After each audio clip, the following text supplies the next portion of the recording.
Hi, welcome to Midnight Whisper Stories, where every night hides a new nightmare.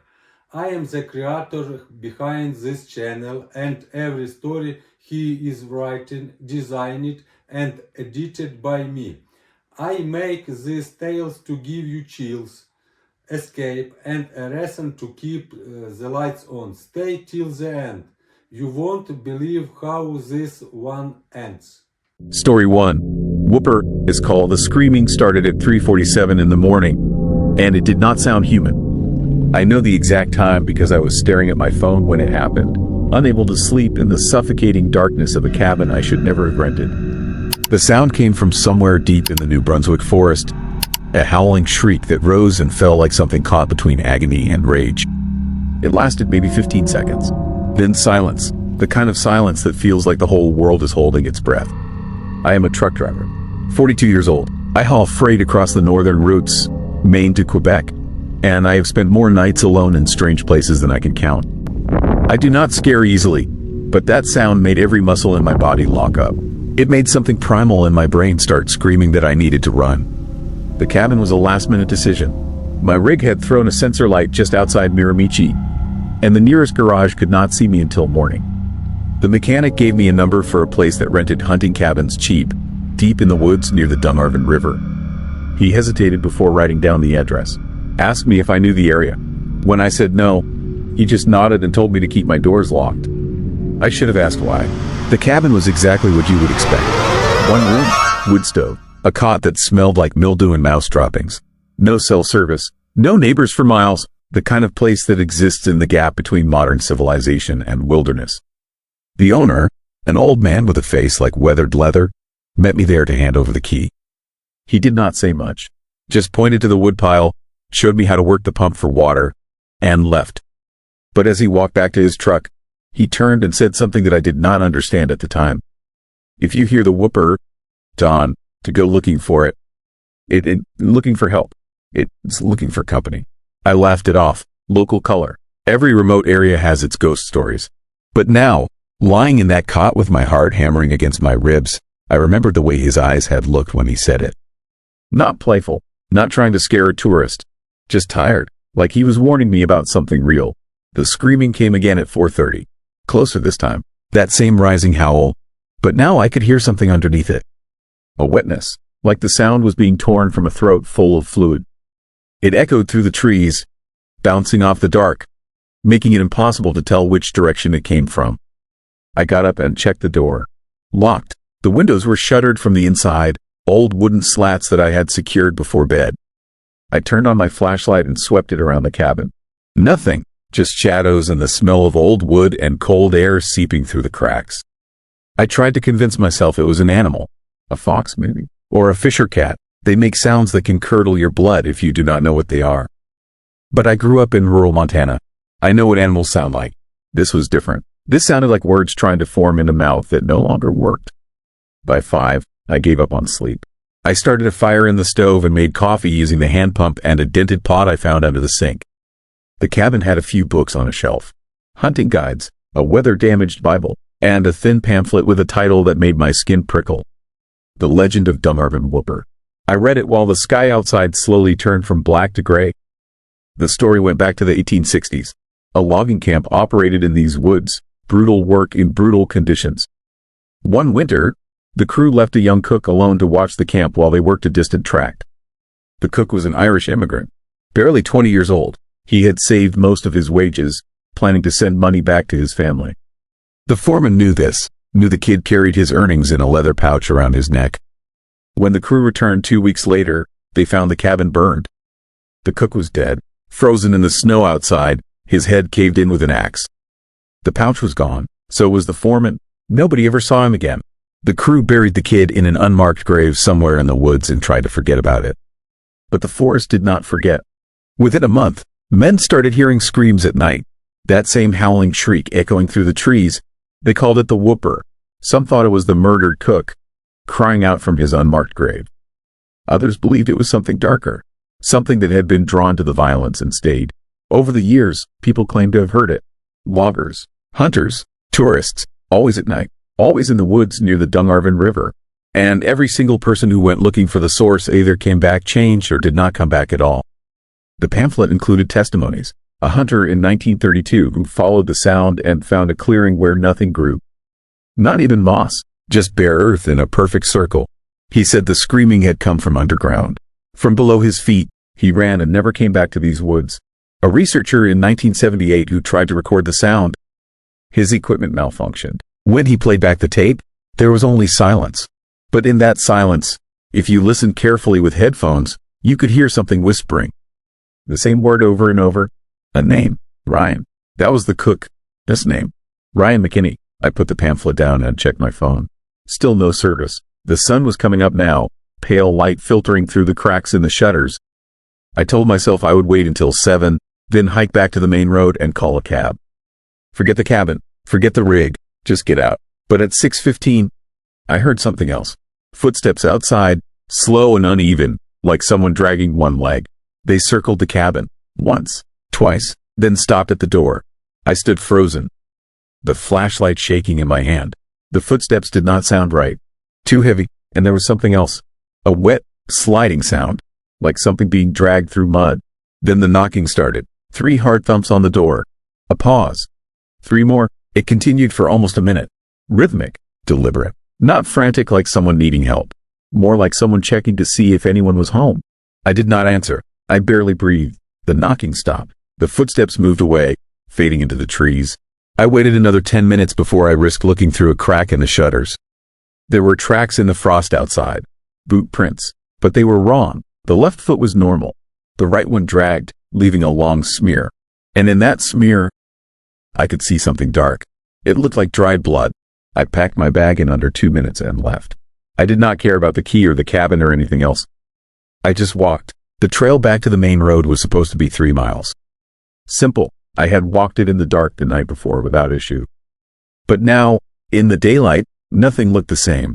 The trees felt closer, denser. The trail kept splitting in ways I did not remember, branching off into paths that seemed to circle back on themselves.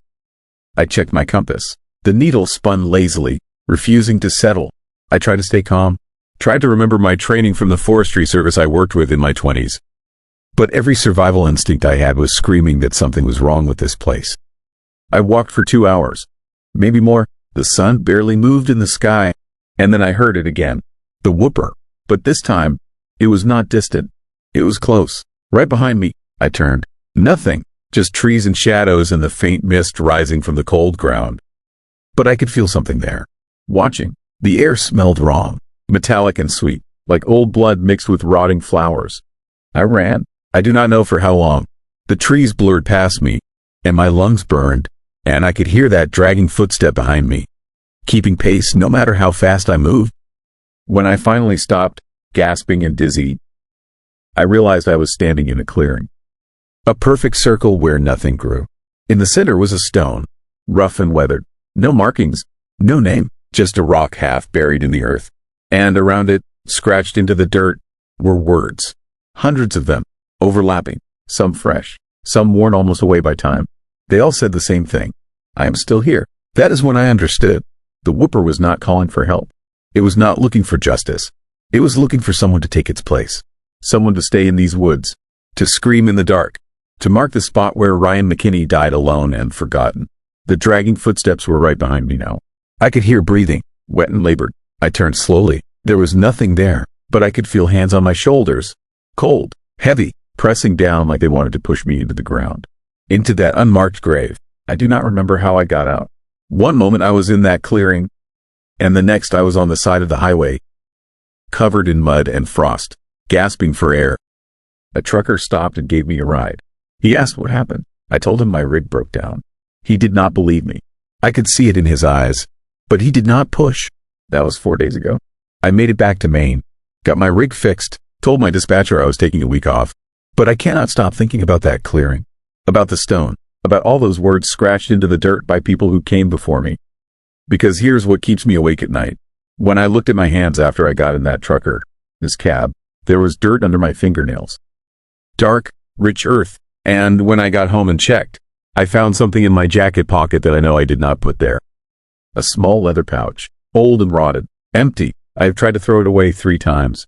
It keeps coming back. And every night at 3:47, I hear it. Faint but getting louder. That howling shriek rising and falling in the darkness.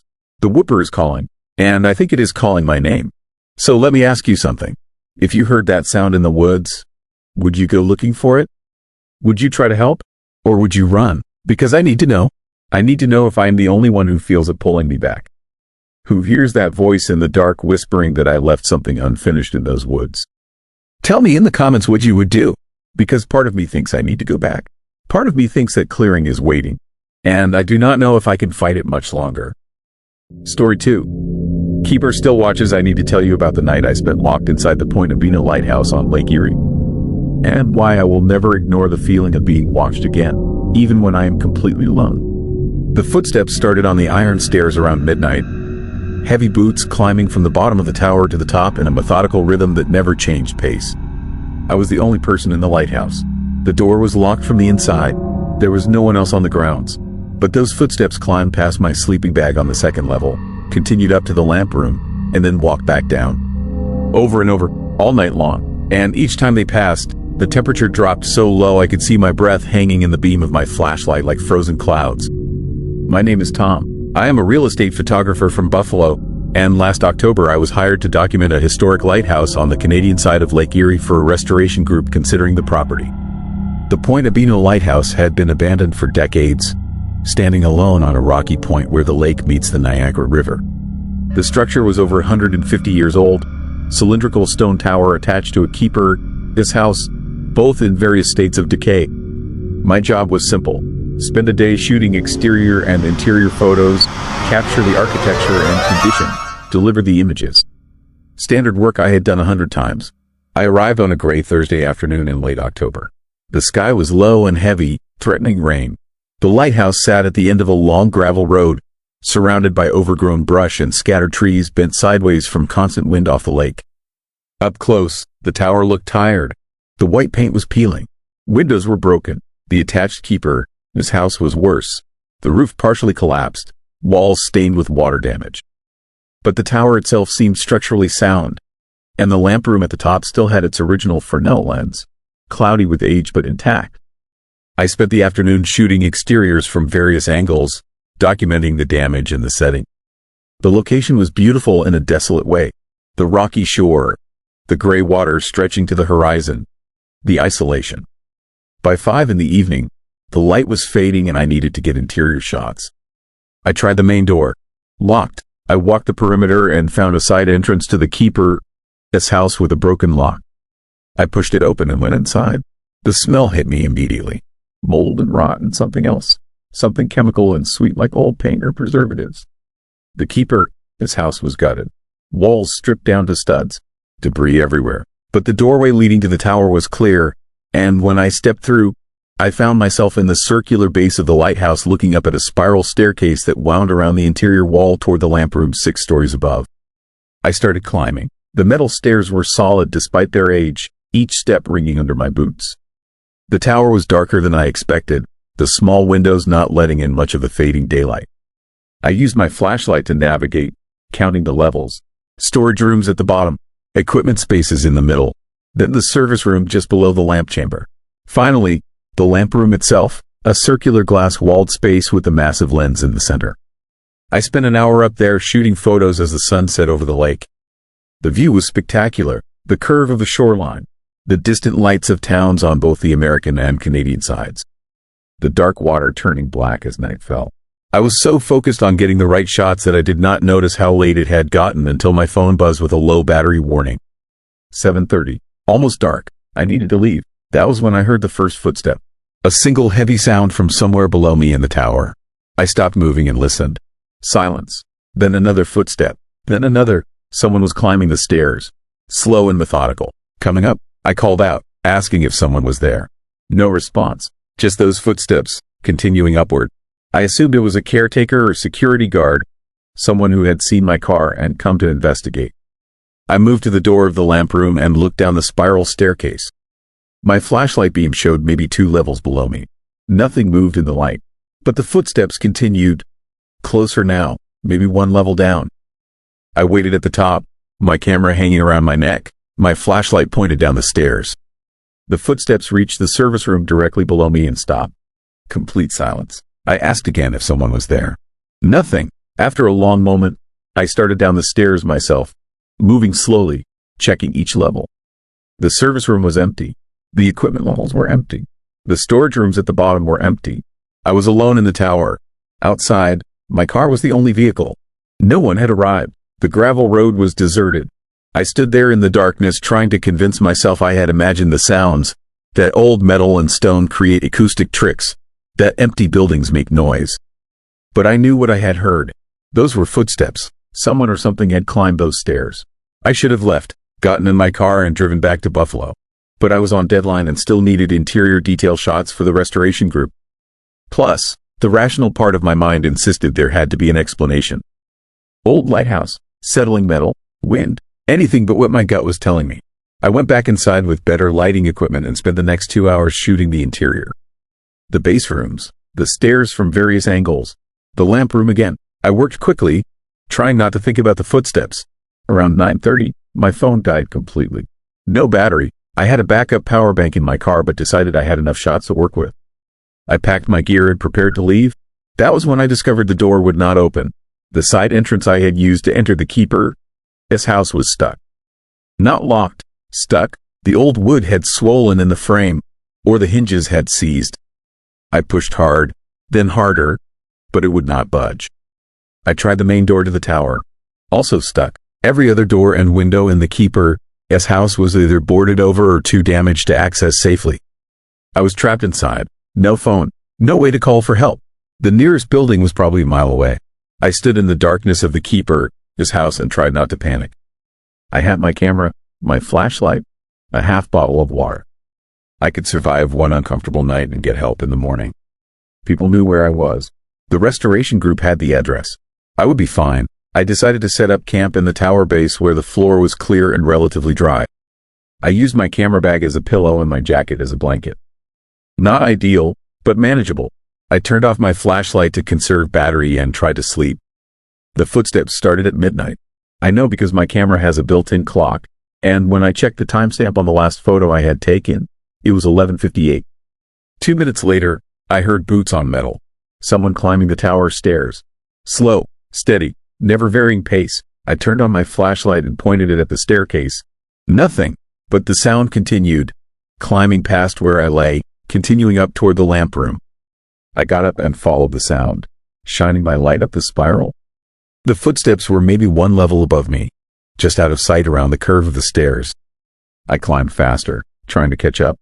But no matter how quickly I moved, the footsteps stayed ahead, always one turn beyond where I could see. They reached the lamp room, walked across it, and then started back down. I stood in the lamp room and listened as the footsteps descended past me. Down to the service level, down to the equipment levels, down to the base, then silence, for maybe 30 seconds. Then they started climbing again. The exact same pace, the exact same rhythm. This happened 7 times while I stood there frozen. Each cycle identical. Climb to the top, walk across the lamp room, descend to the bottom, pause, repeat, and each time the footsteps passed my location, the temperature plunged. My breath fogged. Frost formed on the metal railing.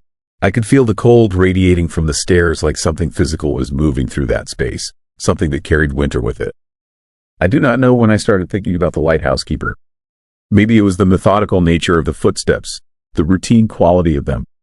Or maybe it was the research I had done before the shoot, reading about the history of Point Abino. The lighthouse had been built in 1872. It had employed a series of keepers over its operational life. One of them, a man named William, had died on duty in 1912. Heart attack, according to records. He had been found at the base of the tower stairs, his lantern still burning beside him. The local newspaper article one had read mentioned that William had been devoted to his work, that he had taken his duties seriously, that even in his final moments he had been checking the lamp. Standing there in the lamp room with those invisible footsteps circling below me, I wondered if William had ever stopped.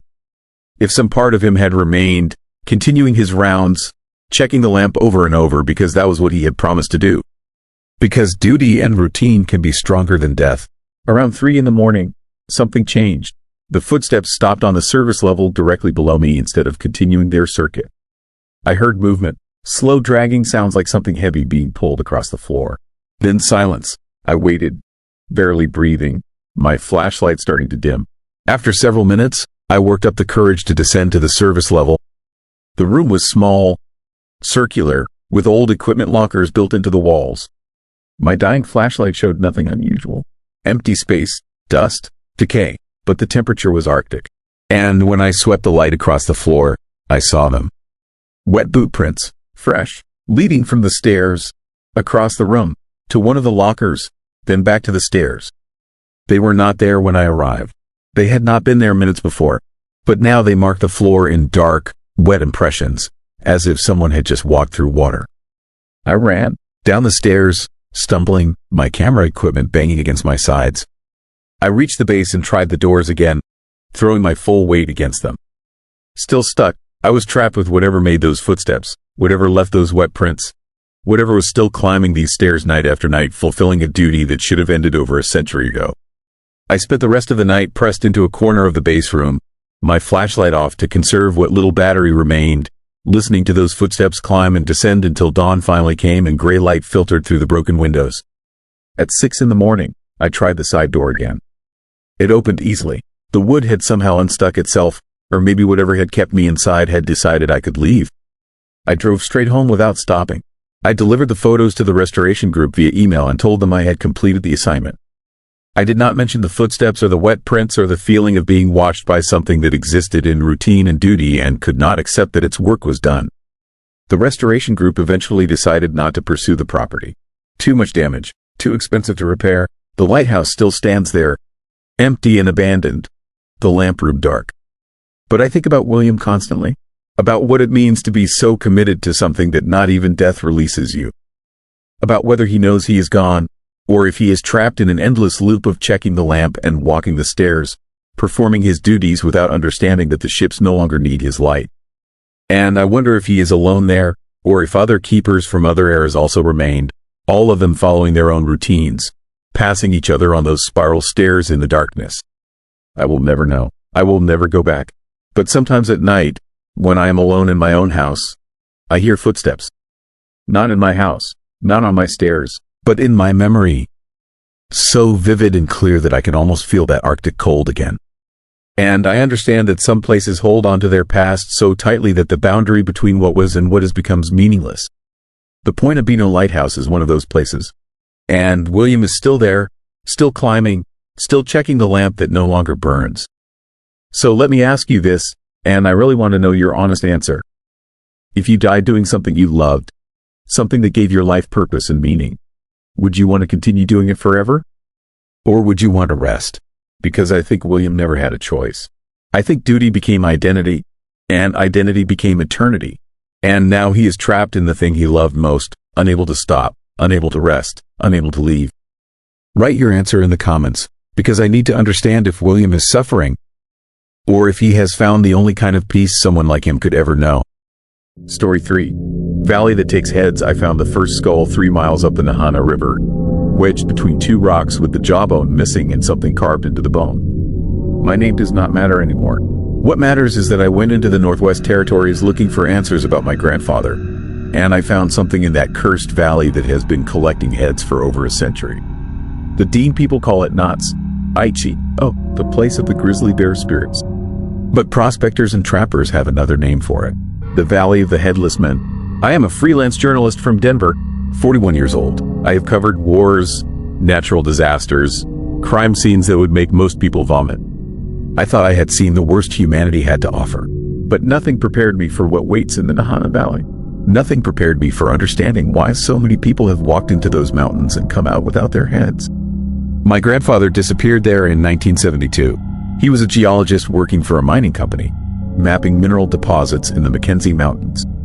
His team found his camp intact, his equipment untouched, his journals ending mid-sentence, and his body 300 yards downstream with his head severed so cleanly that the RCMP report noted it looked surgical.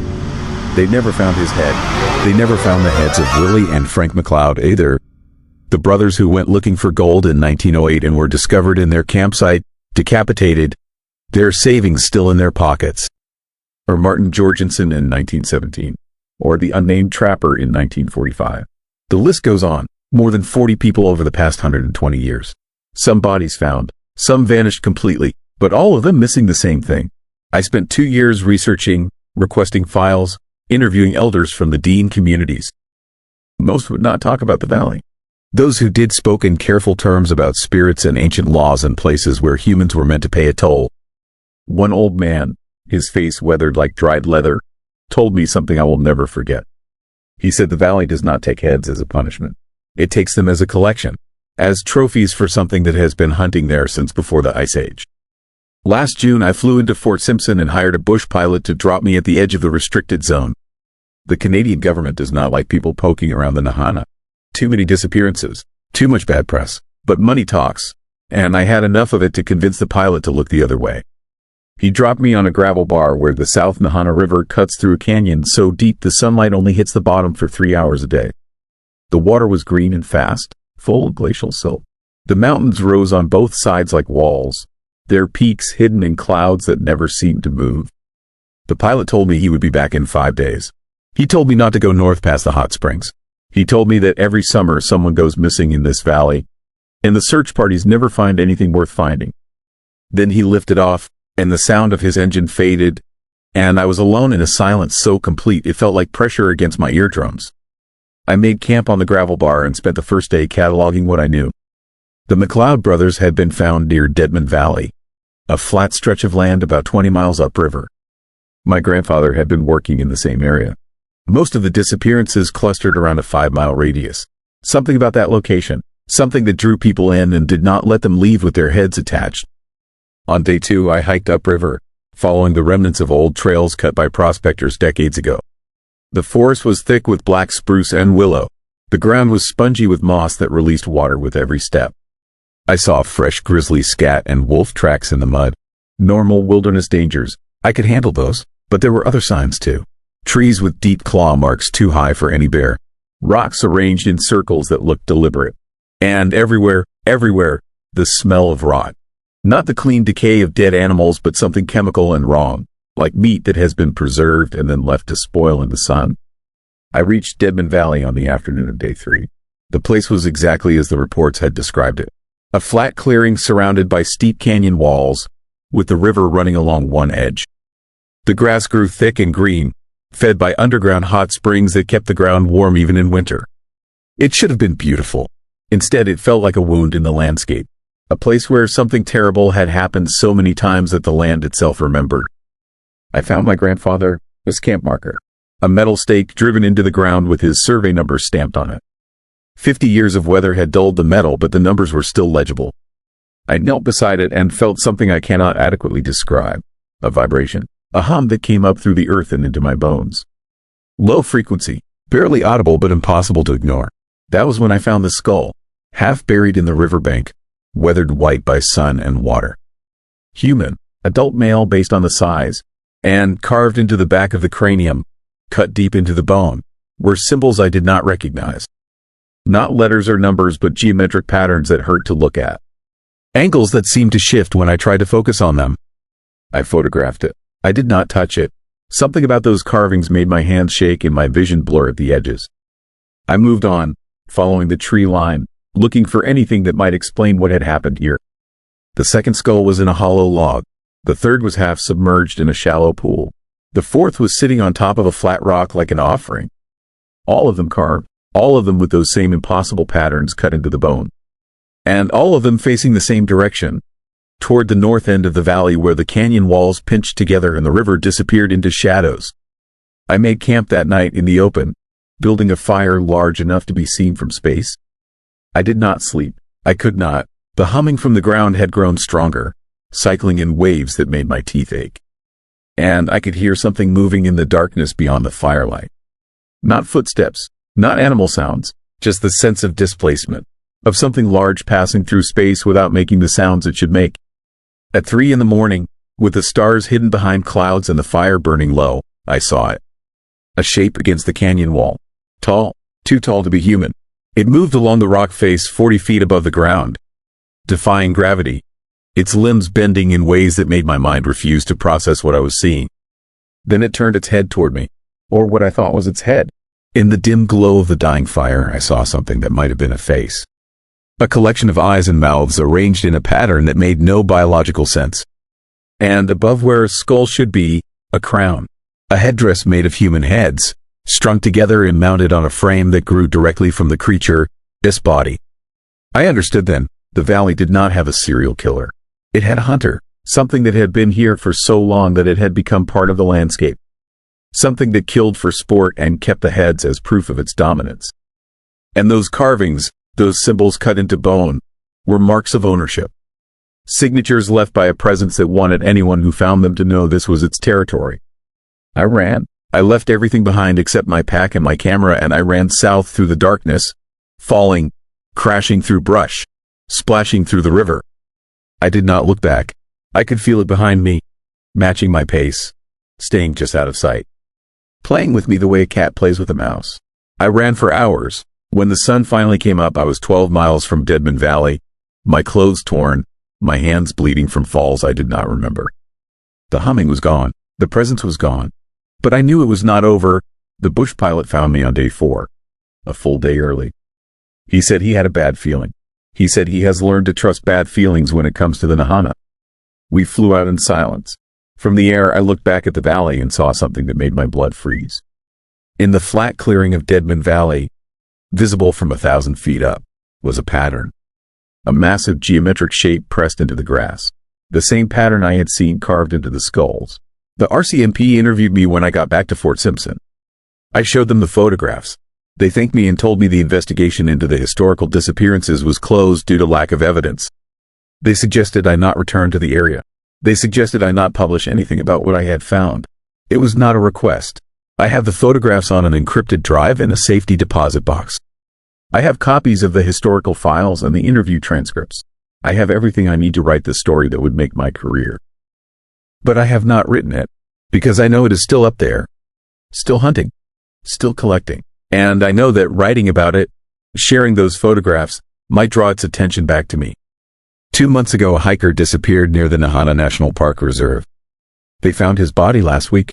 He was missing his head. The RCMP blamed a bear attack, even though bears do not remove heads and leave them missing.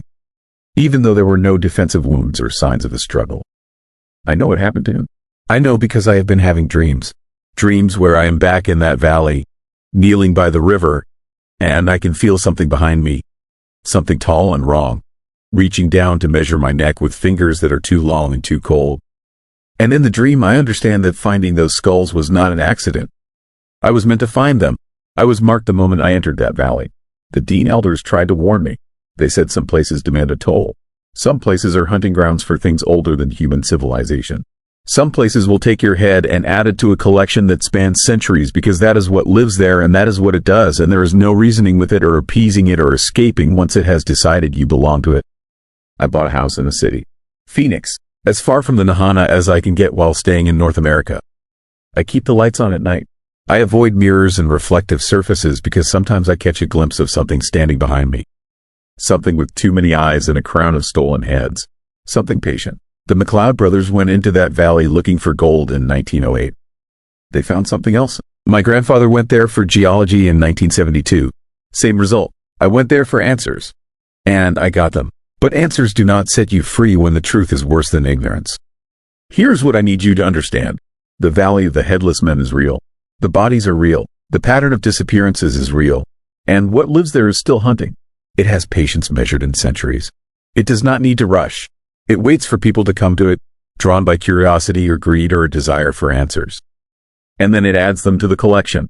I was marked. I got out. But I do not think I escaped. I think I am part of a longer game. Part of a hunt that has not ended. And someday, maybe next year or maybe in 20 years, I will wake up with the urge to go back. To finish what I started. To return to the place that has been waiting for me. When they find my body, if they find my body, I want someone to know that I knew. I understood what was going to happen. And I went anyway, because that is what the valley does. It calls to you. It gets inside your head. And eventually, one way or another, it takes your head too. So here's my question for you. And I want you to really think about this before you answer in the comments. If you knew there was a place that killed everyone who went there, but it also held answers to mysteries that have haunted your family for generations, would you go? Would you risk becoming another skull in a collection that stretches back before recorded history? Or would you live with the not knowing, even if it ate away at you for the rest of your life? Think carefully, because the valley is always there, always waiting, always hungry for one more head to add to its crown. Story 4. Valley that takes heads. I need you to listen carefully to what I'm about to tell you, because I might be the only person who ever made it out of Nahanni alive with my head still attached to my shoulders. They found my partner, his body 3 weeks after I stumbled out of those woods. Just like the others. No head, no explanation. The RCMP closed the case as an animal attack, but I know what I saw up there, and it wasn't any bear or wolf that took Daniel's head clean off while I was sleeping 10 feet away without making a single sound. Let me back up. My name is Marcus Webb, and 2 months ago I was a petroleum geologist from Houston working a contract survey in Canada, its Northwest Territories. The company wanted us to scout potential drilling sites near Nahanni National Park, that massive stretch of wilderness that most Canadians have never even heard of. My partner Daniel was a local guide, one of those quiet types who knew the land like the back of his hand but never said much about the history. I should have pressed him harder about why the Dean people called it the Valley of the Headless Men. We flew in on a bush plane that dropped us at a remote site about 15 miles from the valley itself. The pilot, an older guy named Roy with weather-beaten skin and nervous eyes, told us he'd be back in 5 days to extract us. Before he left, he grabbed my arm hard enough to leave bruises. Don, to go into the valley proper, he said. Stay on the ridges. Don, to camp near the hot springs. And if you hear singing at night, pack your gear and move immediately. I laughed it off as local superstition. Daniel didn't laugh. He just nodded and checked his rifle twice. The first 2 days were routine. We took soil samples, mapped geological formations, and documented coordinates. The landscape was stunning in that raw, primordial way that makes you feel small and temporary. Jagged mountains rose like broken teeth against endless sky. The South Nahanni River carved through limestone canyons thousands of feet deep. Sulfur hot springs bubbled up from the earth, filling the air with the smell of rotten eggs. Everything felt ancient and untouched, like we were walking through time before humans. On the third night, I heard the singing. It started around 2 in the morning. I woke to this melody drifting through the trees, high-pitched and haunting, words in a language I didn't recognize. It sounded like a woman's voice, but there was something wrong with it. Something that made my skin prickle and my throat go dry. The melody had too many notes, bending and warping in ways human vocal cords shouldn't be able to manage. Daniel was already awake, sitting rigid in his sleeping bag with his rifle across his lap. His eyes were wide in the firelight. We need to move, he whispered. Right now. It's the middle of the night. It's probably just wind through the rocks or some bird. That is not wind. That is not a bird. We move now. The fear in his voice convinced me more than his words. We packed in 15 minutes and hiked 3 miles in the dark, Daniel leading with a headlamp, constantly looking over his shoulder. The singing followed us for the first mile, then stopped abruptly.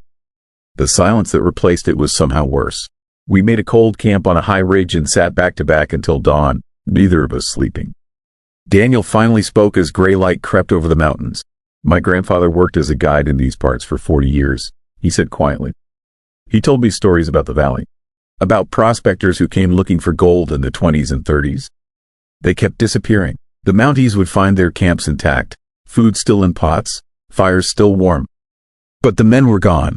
Then they started finding bodies, headless. 31 confirmed deaths between 1908 and 1945. They stopped counting after that. Animal attacks, I said, trying to convince myself. Animals don't arrange bones in circles. Animals don't remove heads without leaving tracks or blood trails. Animals don't sing. The fourth day is when everything fell apart. We were working near one of the hot springs, a massive pool of steaming water surrounded by white mineral deposits. I was taking photographs of the geological formations when I noticed something odd in the rocks nearby. Scratches. No, not scratches. Carvings. Symbols cut deep into the limestone, weathered but still visible. Spirals and geometric patterns that hurt to look at too long. They seemed to shift and move at the edge of my vision. Daniel saw them and immediately backed away. We're leaving. Now. Forget the samples. Forget the survey. We hike to the extraction point and call Roy for early pickup. We have another day of work. The company is paying us too. The company I sent is paying us enough to die up here. But I was stubborn. I was thinking about my career, about the bonus for completing the survey, about not looking weak in front of a client. All the stupid reasons people ignore warnings until it is too late. I talked Daniel into staying one more night. Just one more night, then we leave first thing in the morning. I fell asleep around midnight, exhausted from the day. This work. I don't know what woke me. Not a sound, the absence of sound. The forest had gone completely silent. No insects, no birds, no wind. Just a suffocating quiet that pressed against my eardrums. I opened my eyes and saw Daniel, his sleeping bag in the firelight. It was moving. No, something was moving it, dragging it slowly away from the fire, into the darkness between the trees. I could see Daniel, his shape inside the bag, still and silent. Unconscious or already dead. I tried to scream, tried to move, but my body wouldn't respond.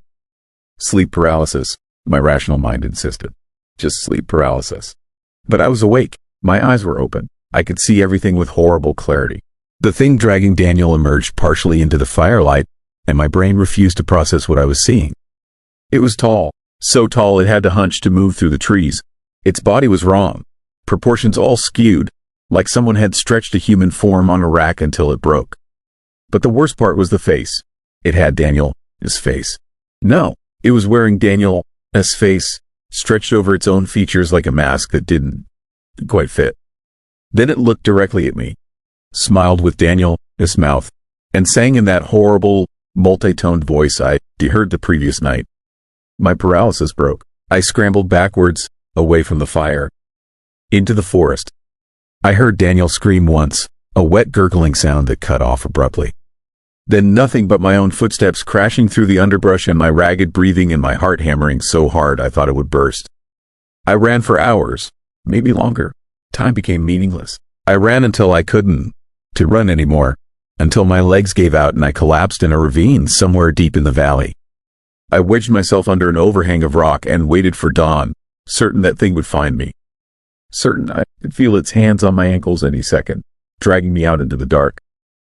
But dawn came. The forest sounds returned gradually. Birds calling, wind in the trees, the normal sounds of wilderness. I waited until full daylight, then started hiking toward what I hoped was the extraction point. It took me 2 days to reach it. 2 days of stumbling through that cursed landscape, jumping at every shadow, seeing that stretched face in every tree trunk. I survived on creek water and granola bars. I didn't couldn't sleep. Every time I closed my eyes, I saw Daniel, his sleeping bag being dragged into darkness. Roy found me on the third day, curled up near the landing site, probably half mad from exhaustion and fear. He took one look at me and knew. He didn't ask questions, just loaded me into the plane and flew me out. The RCMP found Daniel's body based on my coordinates. What was left of it? The official report said extensive predation by local wildlife. When they showed me photographs for identification, I saw the neat, surgical precision of the neck wound.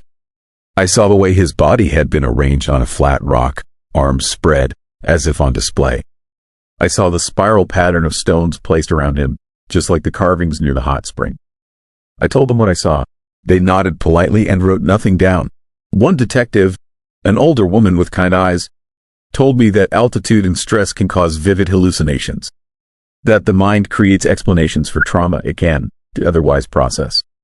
She gave me a card for a therapist. I am back in Houston now, back in my apartment with its climate control and city lights and the constant hum of traffic that means I am surrounded by people, by civilization, by safety. But I keep the lights on at night. I keep my bedroom door locked even though I live alone. And sometimes, in that space between waking and sleep, I hear singing. The company wanted me to go back and finish the survey. Different partner, better equipment, satellite phone for emergencies. I quit instead. Took a job in an office, 9 to 5, never leaving the city. People think I had a breakdown. Maybe I did, but I know what I saw in that valley. Here, it's what keeps me awake. They've been researching the disappearances. All those headless prospectors from the early 1900s. The Dean legends about the valley. There, as a pattern. Every 20 to 30 years, there, as a cluster of deaths. A spike in disappearances. Bodies found without heads. Then it stops. Goes quiet for decades, until the next cycle. The last major cluster was in 1988. 37 years ago. 3 hikers went missing, 2 bodies recovered, 1 never found. We were there in 2025. Right on schedule. I found something else in my research. Old Hudson Bay Company records from the 1800s. Traders who dealt with the Dean people in the region. They documented a legend about something that lived in the valley.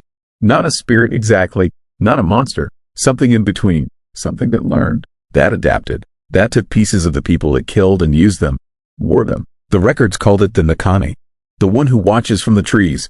According to the legend, it was bound to the valley by ancient medicine, trapped there by shamans who sacrificed themselves to contain it. But every generation, it grows stronger. The binding weakens, and every few decades, it reaches out further, testing the boundaries, taking heads as trophies or sustenance or for reasons humans can comprehend. I think about that thing wearing Daniel's face. I think about how perfectly it mimicked his features, his expressions. I think about what it might be learning, what it might become if those bindings ever fail completely. Last week, I got a call from Roy, the bush pilot. He said the RCMP contacted him about another disappearance.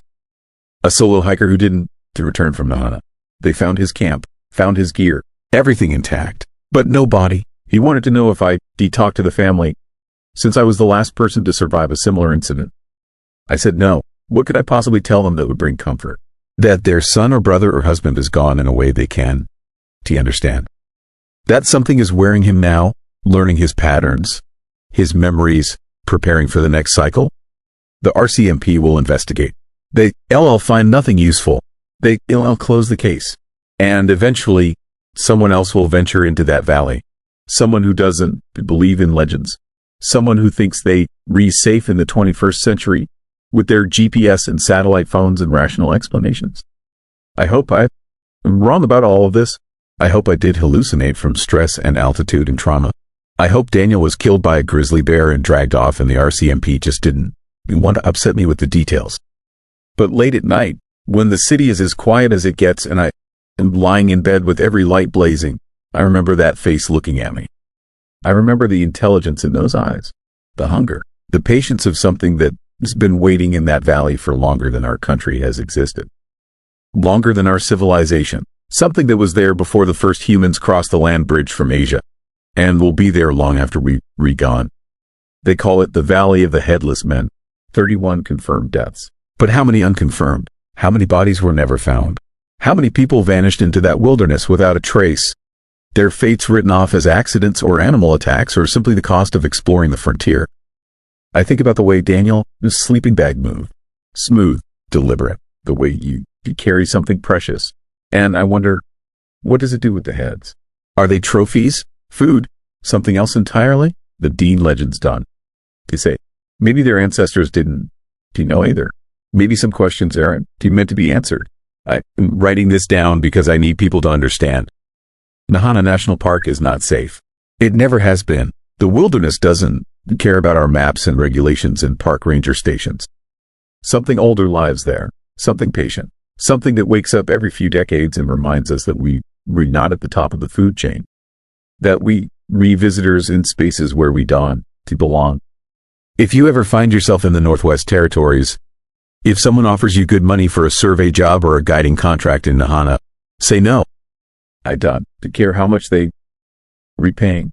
It's not worth it. Nothing is worth it. And if you are ever up there and you hear singing at night, remember Roy's advice. Pack your gear. Move immediately. Don, to look back. Don, to try to rationalize it. Don, to convince yourself that it's wind or birds or your imagination. Just run, because the valley is always hungry. The valley always takes its due. And when it's your turn, when you feel that cold certainty in your gut that something is watching you from the darkness between the trees, it will already be too late. I got lucky. Daniel didn't. The next person might not either. So here, that's my question for you.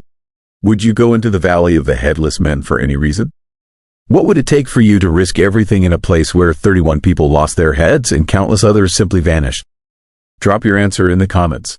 I am curious if anyone out there is braver than me or just more foolish. Because now that I am safe in Houston, surrounded by concrete and electric lights, I still wonder, what if I'm wrong? What if there is a rational explanation I'm missing?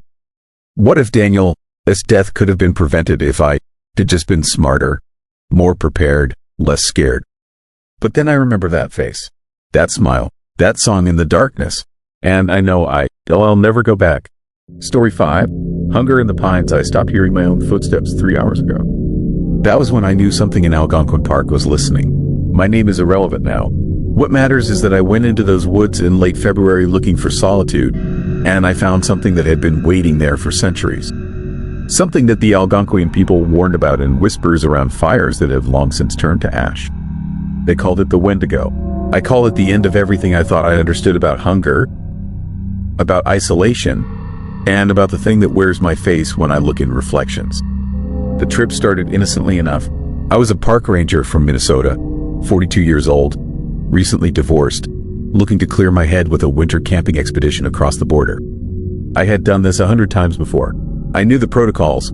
I knew the dangers of hypothermia, of getting turned around in whiteout conditions, of thin ice over frozen lakes. I packed accordingly. I told people where I was going. I did everything right, but you cannot prepare for what moves between the trees when the temperature drops below zero and the sun disappears at 4 in the afternoon. You cannot pack enough supplies to protect yourself from something that does not follow the rules of the natural world. The first sign came on day 3. I woke in my tent to find my food supplies disturbed. Not eaten, not scattered, just moved, rearranged into patterns that made my stomach clench with a fear I could not name. The canned goods formed a circle. The freeze-dried meals were stacked in a spiral. My emergency rations were lined up in order of size, smallest to largest, like soldiers waiting for inspection. I told myself it was an animal, a raccoon, a fox, something rational. But animals do not arrange objects with geometric precision. Animals do not leave behind the smell of rotten pine needles mixed with something else, something that reminded me of the meat aisle at a grocery store when the power has been out too long. I broke camp immediately. My internal compass, honed by years of wilderness experience, told me to head southeast toward the ranger station. I had maybe 8 hours of hiking ahead of me if I pushed hard. The sky was gray and heavy with the promise of snow. I moved fast. That was when I noticed the silence. Complete and absolute. No bird calls, no wind through branches, no distant crack of ice on the lake. Just the crunch of my boots in the snow and my own breathing, which seemed obscenely loud in the dead air. And then even my footsteps went quiet, muffled by something I could not see, could not understand. I checked my boots. They were making contact with the ground. I could feel the impact in my knees. But the sound was gone, swallowed by the forest itself, as if the trees were drinking up every noise I made. Then I heard it, a sound that came from everywhere and nowhere, a clicking, scraping noise like antlers dragging across bone, like fingernails on birch bark, like teeth chattering in a skull that no longer had lips to contain them. It moved through the woods parallel to my path, keeping pace, never falling behind, never getting closer. I ran. I am not proud of it, but I ran. The pack bounced against my spine, throwing off my balance. I crashed through underbrush, tore through frozen brambles that ripped at my jacket. The clicking followed, always at the same distance, always just out of sight behind the curtain of gray trunks and white snow. When I finally stopped, gasping, my lungs burning with cold air, I realized I had no idea where I was. The sky had darkened. The snow had started falling in thick, heavy flakes that obscured everything beyond 20 feet. My GPS was dead. My phone showed no signal. My compass spun lazily, refusing to settle on any direction. I was lost, truly, completely lost in a way I had never been before. And something was circling me in the growing dark. I made camp in a small clearing, my hands shaking as I set up the tent. I built a fire, feeding it every piece of dry wood I could find, building it higher than was safe or sensible. The flames roared and crackled, and I sat with my back against a fallen log, staring into the surrounding darkness. That was when I saw the eyes, not reflecting the firelight like an animal, as eyes should. These eyes glowed from within, a sickly yellow-green that pulsed with something like hunger. They were positioned too high off the ground to be a wolf or bear, perhaps 7 or 8 feet up, staring down at me with an intelligence that felt ancient and utterly malevolent. The temperature dropped. My fire began to gutter and die despite the fuel I had given it. The heat seemed to be sucked away, pulled into the darkness where those eyes watched and waited. My breath came out in clouds so thick they obscured my vision. Ice formed on my eyebrows, in my beard, on my eyelashes. Then came the voice, not spoken aloud but whispered directly into my mind, in a language I should not have understood but somehow did. It spoke of hunger, of endless, gnawing, consuming hunger that could never be satisfied. It told me about the others who had come before me, the trappers who had eaten their own fingers, the settlers who had torn open their own bellies searching for the emptiness inside, the lost hikers who had chewed through their boot leather and then their toes and then each other. It told me I would join them, that the hunger was already inside me, that it had been there since I entered the park, growing, spreading, waiting to bloom. I looked down at my hands in the dying firelight. They were thinner than they should have been. The skin was drawn tight over the bones, gray and waxy.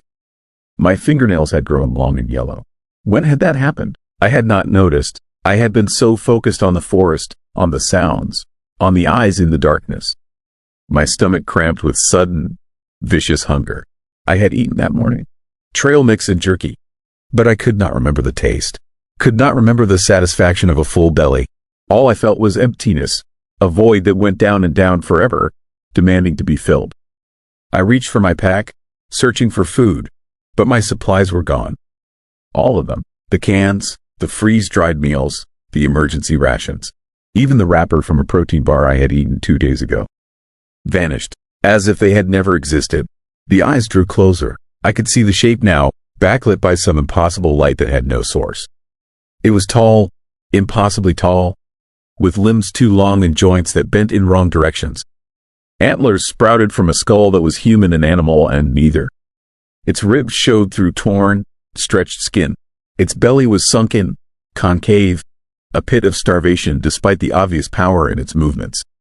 This was the Wendigo, the spirit of winter hunger, the punishment for greed, for gluttony, for taking more than one needed, or perhaps for being alone when the darkness came, for isolation, for cutting oneself off from the warmth of other human souls. It reached for me with fingers that ended in claws like broken icicles. I could not move. The hunger in my belly had become an agony, a black hole collapsing in on itself. I understood, in that moment, what it wanted. It wanted me to feed the hunger, to take my own flesh, to consume myself from the inside out until there was nothing left but appetite and rage and the endless, screaming need for more. I closed my eyes. I thought of my ex-wife, of the ranger station where my colleagues would wonder why I had not checked in, of the life I had lived that now seemed impossibly distant.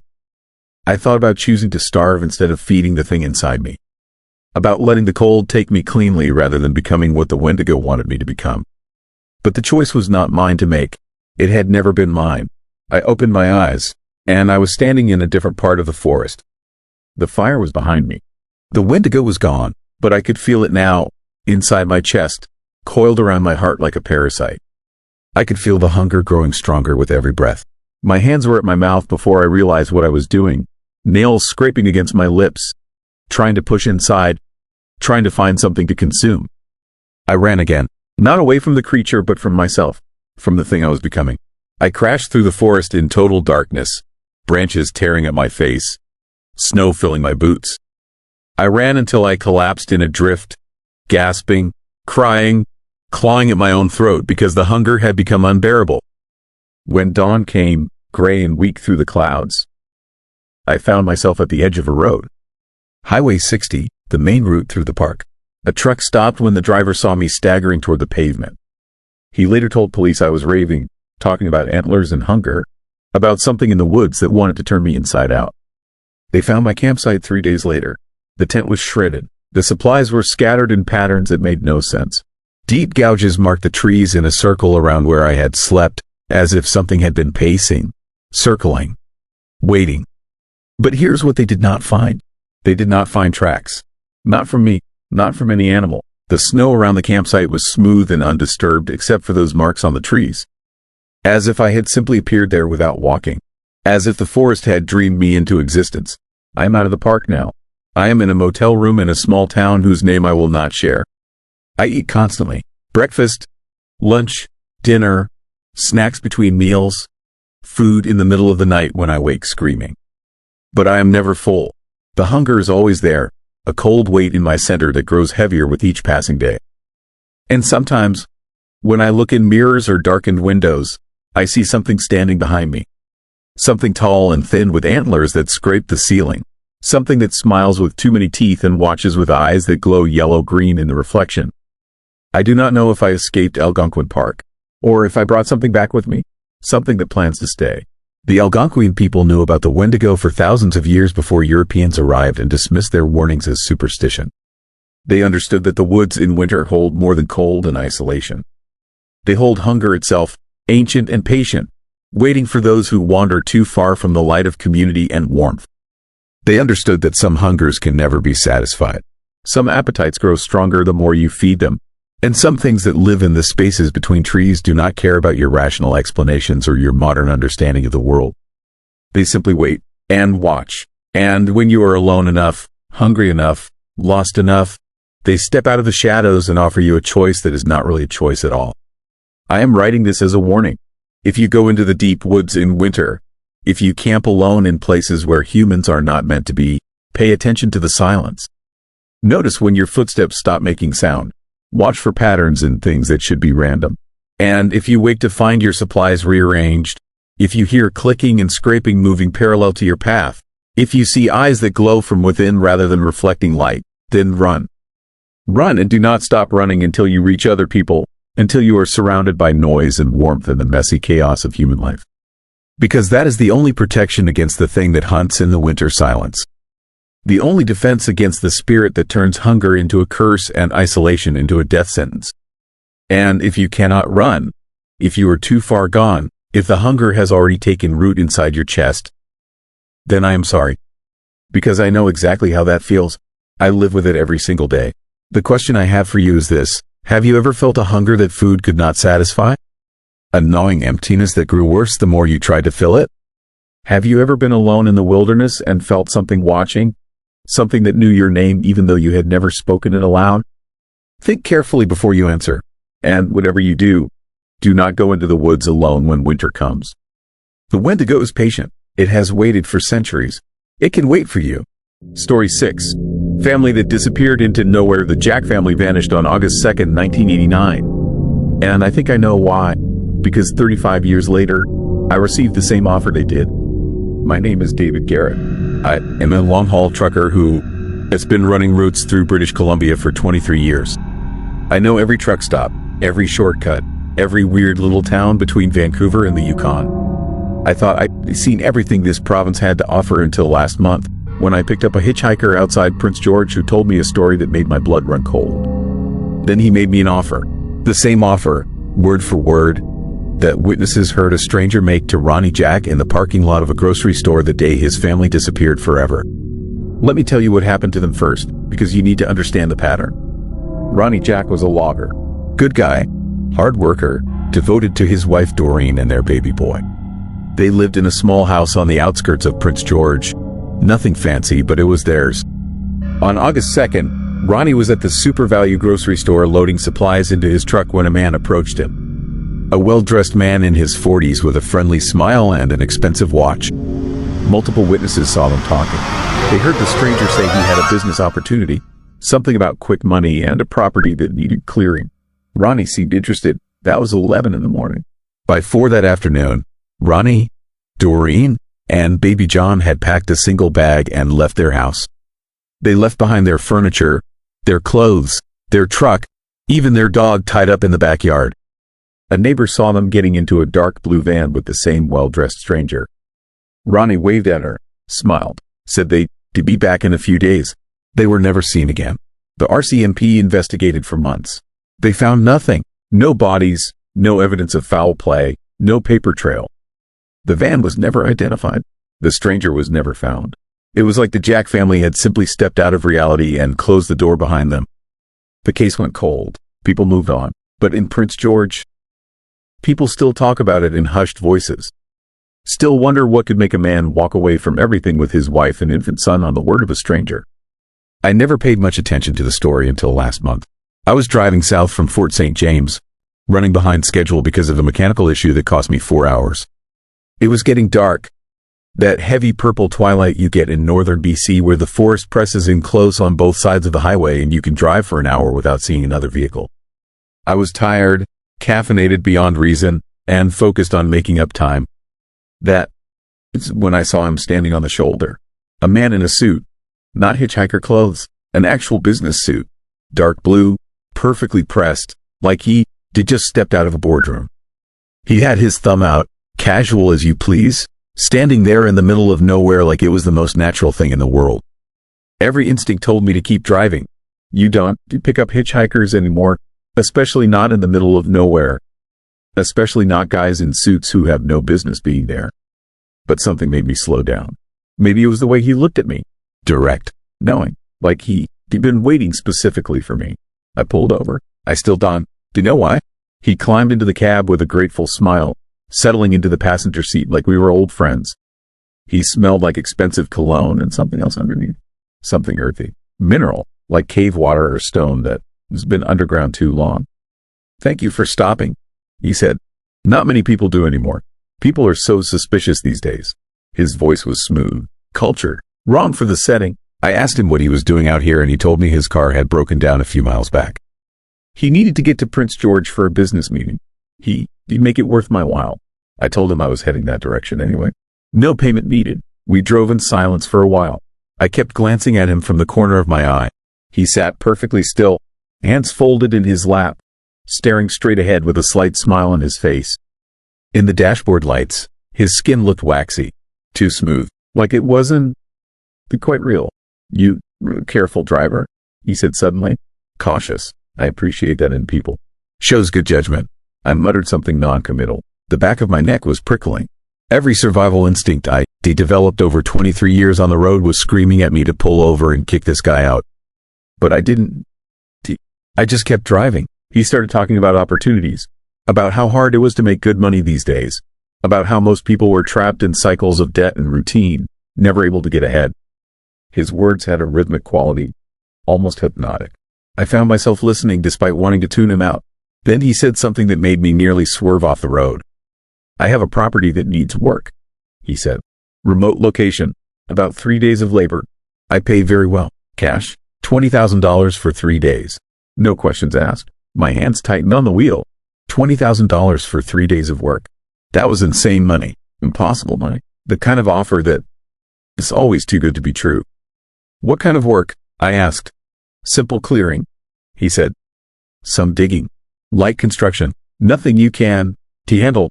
I've been looking for the right person. Someone strong. Someone reliable. Someone who won to talk too much. The way he said that last part made my stomach turn over. I have a family, I told him. I can just disappear for 3 days without notice. He smiled wider. Bring them, he said. I have accommodations. Your wife, your kids, they be comfortable, safe. They enjoy the property. It's beautiful, pristine, a place people dream about. I don't have a wife or kids, I said. His smile didn't falter. Then you were perfect, he said. No complications. No one to worry about you. You could start right away. We were approaching Prince George. The highway lights were visible in the distance. I told him I wasn't interested. Thanked him politely but said I had commitments. He nodded like he expected that answer. Most people say no at first, he said. They think it sounds too good to be true. But then they think about it. They think about $20,000. About what they could do with that kind of money. About how easy it would be. 3 days. That's all. 3 days and your problems go away. I pulled into a gas station on the edge of town and told him this was his stop. He climbed out slowly, smoothing his suit. Before he closed the door, he reached into his jacket and pulled out a business card. White stock. Expensive. No company name. Just a phone number embossed in black. When you change your mind, he said, call this number. The offer stands. But don't wait too long. Opportunities like this don't come around often. He walked away into the darkness beyond the gas pumps. I watched him go, then looked down at the card in my hand. The number seemed to shift in the light. I blinked and it was steady again. I was exhausted, seeing things. I threw the card out the window and drove to my delivery point. But I couldn't stop thinking about it, about him, about the way he'd known I had no family even though I never told him, about the precise way he phrased his offer, about how it felt both tempting and utterly wrong. That night in the motel, I couldn't sleep. I pulled out my phone and searched for missing persons cases in British Columbia. The Jack family came up immediately. I read everything I could find. The witness statements, The descriptions of the stranger, the dark blue van, the offer of quick money for property work. My blood went cold. The descriptions matched. Not just similar, identical. Same age, same build, same well-dressed appearance, same friendly smile. But that was impossible. The Jack family disappeared in 1989, 35 years ago. The man in my truck looked maybe 45, 50 at most. He couldn't be the same person.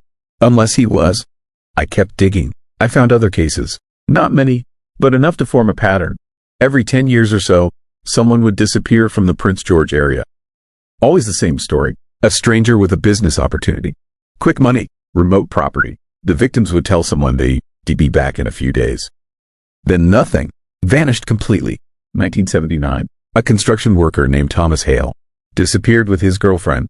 1980. The Jack family. 1981. A surveyor named Patrick Morrison. Gone without a trace. 1982. A young couple, newlyweds, last seen getting into a dark vehicle with an unknown man. 1983. A handyman named Robert Chen told his brother he had a 3-day job that would pay enough to cover his mortgage. Never came home. Every 10 years, like clockwork. And now it was 2024. Right on schedule. I tried to convince myself it was coincidence. Tried to tell myself I was connecting dots that didn't to exist. Finding patterns in random chaos because humans are wired to do that. But I couldn't shake the feeling that I narrowly escaped something terrible. The next day, I was back on the road. Different route, heading east toward Alberta. I told myself to forget about it. Focus on work, on real things, on the highway ahead and the delivery schedule and the mundane details of my job. But as I drove through the mountains, passing through those long stretches of wilderness where cell service disappears and you can go miles without seeing another soul, I started noticing things. Turnoffs that looked too perfect. Small roads that led into the forest, unmarked and uninviting. And at some of these turnoffs, they see them. People in business clothes, standing by expensive-looking vehicles, talking to locals, making offers, always in remote areas, always with that same friendly smile. I pulled into a rest stop near Jasper and saw a family loading camping gear into their truck. A man in a dark suit was talking to the father, gesturing enthusiastically. The father looked interested, excited. The mother was smiling. Their 2 kids were bouncing around, oblivious.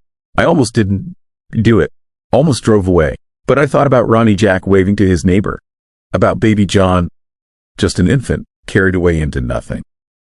About all those people who said they'd be back in 3 days and never were. I walked over, interrupted the conversation, told the father his brake light was out, completely making it up, pulling him away from the stranger. The man in the suit watched me with those 2 smooth features and that knowing smile. He didn't seem angry, just amused, like I'd done something cute but ultimately pointless. The father thanked me and went to check his brake lights. When I turned back, the stranger was gone. Just gone. His car was still there, a dark blue sedan, but he vanished. I looked around the rest stop. Empty. He couldn't have walked away that fast. There was nowhere to go. I checked the sedan. The doors were unlocked. The interior was pristine. Too pristine. No trash, no personal items, no registration in the glove box. Just empty space that smelled like that same mineral scent from my hitchhiker. And on the passenger seat, a stack of white business cards. Hundreds of them, all with the same embossed phone number. I grabbed one and got back in my truck. The family was still checking their perfectly functional brake lights. I drove away before the stranger could return. That was 3 weeks ago. Since then, they've been trying to figure out what is happening. They talked to retired RCMP officers who worked these cases. They interviewed family members of the missing. They've driven back roads looking for that property.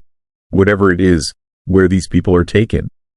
Nobody knows anything concrete, but everyone has theories. Some think it is human trafficking. Others say it's a cult. A few whisper about something worse. Something that has been operating in these mountains for decades or longer.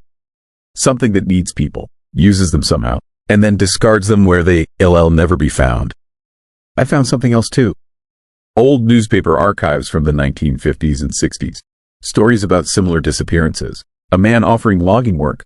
A family vanishing after accepting help from a stranger. Different names, different details, but the same core pattern. Going back 70 years. Maybe longer. The articles describe the stranger differently in each case, but there is always something off about the description.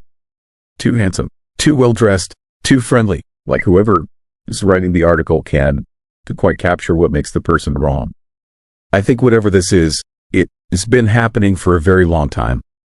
I think it's not human, or it's something that used to be human and became something else. Something that learned how to blend in, how to make the perfect offer, how to identify people who are vulnerable or desperate or just unlucky enough to be in the wrong place at the wrong time. And I think it is territorial.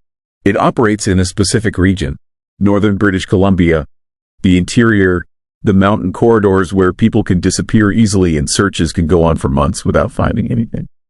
Where the wilderness is so vast and unforgiving that a person could be 100 feet off a trail and never be discovered. Last week, I found my way back to where I picked up the hitchhiker. I wanted to see if there really was a broken down car like he claimed. I drove slowly, checking every turnoff, every shoulder. Nothing. No abandoned vehicle. No sign anyone had ever been there. But I did find a small road. Unmarked. Easy to miss. It led into the forest, winding up into the mountains. I followed it for about 20 miles until it ended at a gate. Locked. Private property. No trespassing. Beyond the gate, the road continued, disappearing into thick trees. I got out and walked up to the gate. The lock was new, but the posts were old. Very old. The wood had that weathered look that takes decades to develop. I noticed something carved into one of the posts. Numbers, dates, 1979, 1989, 1999, 2009, 2019. And below those, freshly carved, barely visible, 2024. I ran back to my truck and left. I haven't been back. The business card is sitting on my dashboard right now. I haven't called the number. I won. But sometimes, late at night, when I am driving through those empty stretches of highway with nothing but darkness on both sides, I think about it. About what would happen if I called. About what that property looks like. About where all those people went. The worst part is the temptation. Because I do have debts. I do have problems that $20,000 would solve. And some small, terrible part of my brain whispers that maybe it's legitimate. Maybe it is exactly what it sounds like. Maybe all those other people just decided to start over somewhere new and the disappearances are coincidence. But then I remember the dates carved into that post, the pattern, the precision, and I know that whatever happens on that property, whatever that work actually involves, the people who go there don't to come back. They can, because they become part of something, part of the pattern, part of whatever that thing needs every 10 years to sustain itself. They reported everything to the RCMP. They were polite, took notes, said they do look into it.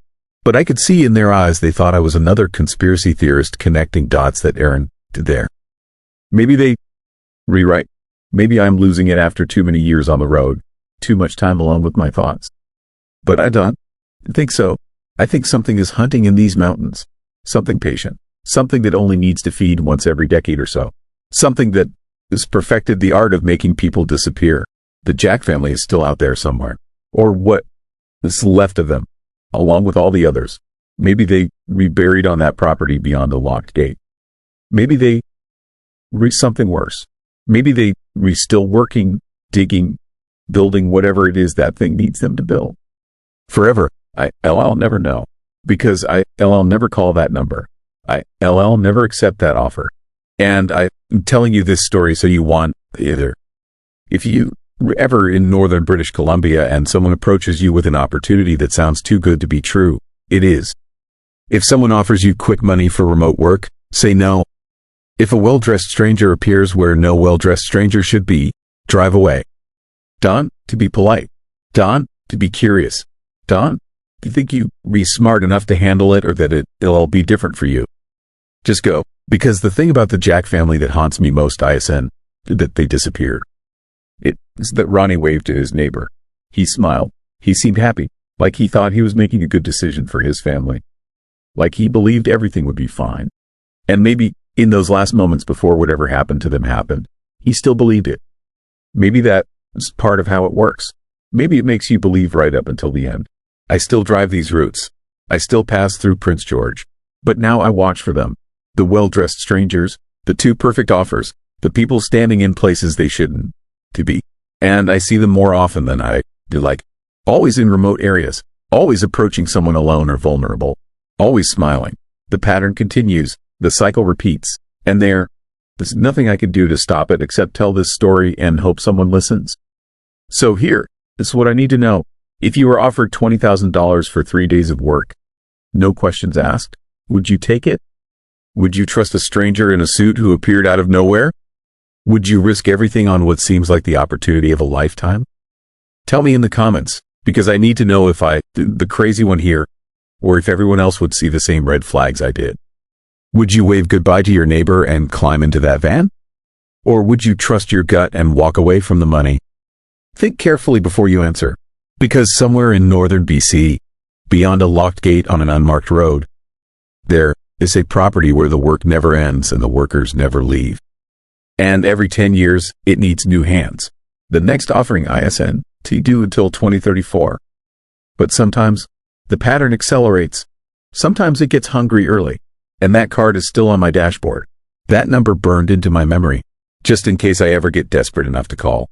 Story 7. Sleeps beneath Okanagan, the water was wrong. I knew at the moment I saw my reflection ripple in a way that had nothing to do with the wind. I am a commercial fisherman from Seattle, 47 years old. Been on the water my entire adult life. I know currents and tides and the way fish move in schools beneath the surface. I know when something does not belong. And when I took that contract job on Okanagan Lake in British Columbia last September, I knew within the first hour that something ancient and hungry lived in those depths. The locals called it Ogopogo, a tourist attraction, a legend to sell postcards and draw visitors to the vineyard towns along the shore. But the indigenous people, the Silex Nation who have lived beside this lake for thousands of years, they have a different name. Nataka, the lake demon, the thing that demanded sacrifices. The serpent that pulled canoes under and left nothing behind but widening circles on the water. I thought it was folklore, a story to spook children and entertain summer crowds. I was wrong about that. I was wrong about a lot of things. The job was simple enough. A wealthy landowner on the west side of the lake wanted a private fish population survey. He was building a luxury dock and wanted to know what species inhabited the waters around his property. Easy money. 2 weeks of sonar mapping and that's it. I took the job without hesitation. My boat was a 24-foot aluminum fishing vessel with a small cabin and outboard motor. Nothing fancy but reliable. I launched from Kelowna on a Monday morning when the lake was glass smooth and the mountains reflected perfectly in the water. It was beautiful, picture perfect, the kind of scenery that makes you forget the world has any darkness in it at all. The first 3 days were routine. I mapped the bottom contours, took water samples, cataloged the fish I caught and released. Lake trout, kokanee salmon, bass. Standard stuff. The sonar showed the usual patterns. Schools of fish moving in predictable formations. Rocky outcroppings. Submerged trees from when they flooded the valley decades ago. Then on day 4, the sonar showed something else. A shape moving along the bottom in 200 feet of water. It was large. Very large. At first I assumed it was a school of fish packed tight, but the signature was wrong. Too solid. Too singular. And it was moving with purpose, following the contour of an underwater ridge with the intelligence of something hunting. I watched it on the screen for 20 minutes. It never surfaced, never changed speed, just glided through the deep water like a shadow, following me, matching my course. When I turned the boat north, it turned north. When I cut the engine to drift, it stopped and held position directly below me. My hands started to sweat despite the cool morning air. I told myself it was a sturgeon. They can grow massive in these lakes. Or maybe a large catfish. Something explainable. But my gut, that instinct you develop after years on the water, was screaming that I was being stalked. I fired up the engine and headed back to shore. The shape followed me until the water depth reached 50 feet. Then it vanished from the sonar. Just gone, as if it had never been there at all. That night in my motel room in Peachland, I did something I probably should have done before taking the job. I researched the lake. Not the tourist information, but the old records. The newspaper archives, the reports filed with the Royal Canadian Mounted Police over the decades. What I found made my blood run cold. Drownings, dozens of them, far more than you would expect for a recreational lake. Swimmers who went under and never came up. Boaters whose vessels were found capsized with no sign of the occupants. Divers who descended and simply vanished, their air tanks later discovered empty on the lake floor with the valves closed from the inside. And the sightings, hundreds of them going back more than a century. Descriptions of a serpentine creature, dark green or black, with a horse-like head and multiple humps breaking the surface. Some reports mentioned eyes, large, reflective eyes that watched from just above the waterline before the thing submerged again.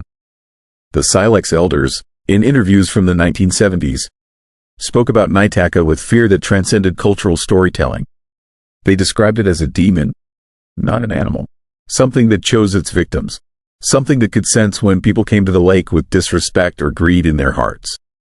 They said it lived in a cave near Squally Point, a section of the lake where the water ran deep and cold even in summer.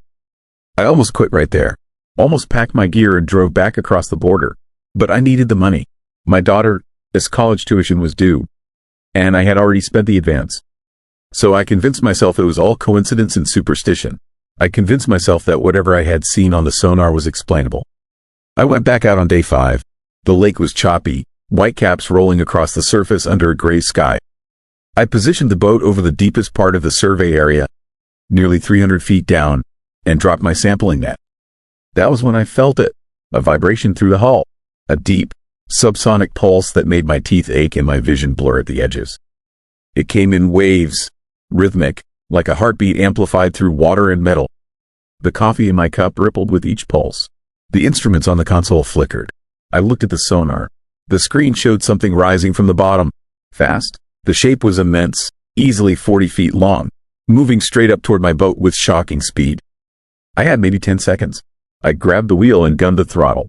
The boat lurched forward, the net ripping free and sinking behind me. I did not look back.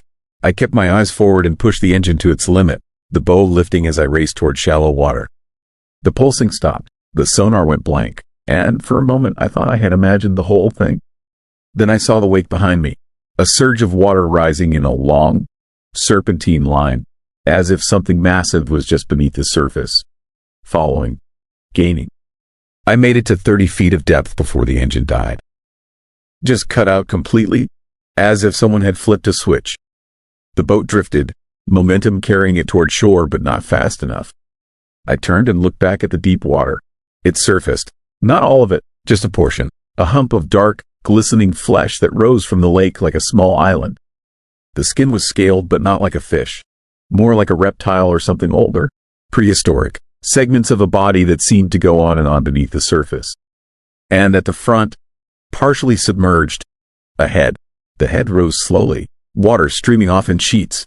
It was narrow and serpentine but with features that seemed almost intelligent. Eyes. 2 eyes the size of dinner plates that were not the dead black of a shark or the flat gaze of a predator fish. These eyes had depth, awareness. They locked onto me with an intensity that froze every muscle in my body. I could feel it then, not just seeing me but reading me, weighing me, judging whether I was worth the effort of killing. The moment stretched on forever. The thing made no sound, did not open its mouth or display any aggression. It simply watched, and in that gaze I understood something that no amount of scientific training had prepared me for. This was not an animal, not in any conventional sense. This was something else, something that had lived in this lake for so long that it had become part of the lake itself. A spirit, a guardian, a demon. Then it sank, straight down. One moment it was there, the next the water was smooth again, the ripples spreading outward until the surface was calm. My engine started on the first turn of the key.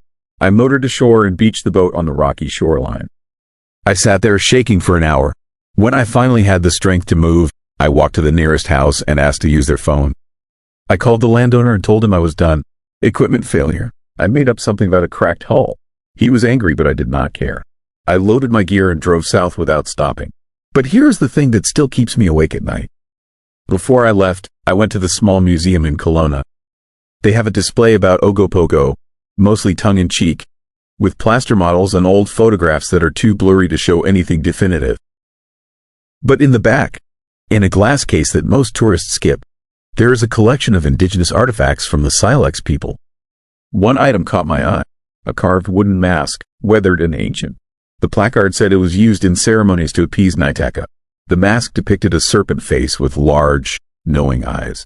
Eyes that looked exactly like the ones that had stared at me from the water. But that was not what made me stop breathing. Beneath the mask was a small notation, transcribed from oral history.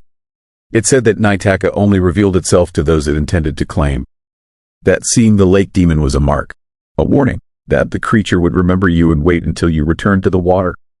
Because everyone returns to the water eventually. I have not been back to Okanagan Lake. I have not been on any lake since. I sold my boat last month. Took a job at a tackle shop in Portland, helping tourists pick out lures and telling them about the best fishing spots. I do not mention British Columbia. I do not talk about what I saw. But sometimes at night I dream about those eyes, about the feeling of being measured and found wanting or perhaps found interesting, about the pulsing vibration that came up through the boat hull like a summons. And in those dreams I am back on the water, drifting over dark depths, watching the sonar as something massive rises toward me from below. The Silex people understood something that we have forgotten in our modern world. That some places are not meant for us. That some things deserve respect and distance and fear. That the natural world contains presences older than human civilization. And they do not care about our science or our skepticism or our need to explain everything. They simply exist. And they remember. I looked up the drowning statistics for Okanagan Lake last week. There have been 3 more since I left. All experienced swimmers, all in deep water. Their bodies were never recovered. The official reports cite strong currents and cold water shock. But I know better. I know that Naitaka is still down there. Still hunting. Still choosing. And I wonder sometimes if those people saw it before they died. If they looked into those intelligent, ancient eyes and understood, in their final moments, that they were in the presence of something that had been feared and worshipped long before any European ever set foot in the Okanagan Valley. The Tourist Bureau still sells Ogopogo merchandise, t-shirts and coffee mugs with cartoon serpents smiling from the water. It makes me sick. They have turned something genuinely terrifying into a mascot. A joke. But the elders know. And now I know. And maybe you know too, if you are listening carefully to what I'm telling you. There are places in this world where the veil between the mundane and the monstrous is thin. Okanagan Lake is one of them. The water there holds something that does not fit into our neat categories of wildlife and ecology. Something that has killed and will kill again. Something that marks certain people and waits. I was marked. I saw it and it saw me, and some part of me is still there in those depths, held in the memory of a creature that has no reason to forget. I feel it sometimes. That subsonic pulse, vibrating through my chest when I am trying to sleep. Calling me back, reminding me that our encounter is not finished. So I stay away from lakes now. All lakes. Because I do not know if it is just Okanagan. I do not know if Naitaka is unique or if there are others like it sleeping in deep, cold waters across the continent. And I am not brave enough to find out. What I do know is this. If you ever visit Okanagan Lake, if you rent a boat or go swimming off one of those perfect beaches, pay attention to the water. Notice if your reflection moves wrong. Listen for vibrations that have no source. And if you see something surface in the distance, something with humps and eyes that watch with intelligence, turn around and leave. Do not wait. Do not try to get a closer look. Just leave. Because Naitaka remembers. And being remembered by something like that is worse than any death I can imagine. Here's my question for you, and I want you to really think about it before you answer in the comments. Have you ever been in water? Any water? A lake or ocean or even a deep pool? And felt something watching you from below? A presence you could not see but somehow knew was there? Have you ever had that instinct to get out immediately, even though nothing visible was wrong? Trust that instinct. It might save your life. Story 8. Ballroom at the end of memory. I never believed in ghosts until I spent 3 nights photographing the empty corridors of the Banff Springs Hotel in October, when the mountain fog rolls in so thick you cannot see your own hands in front of your face. My name is irrelevant now.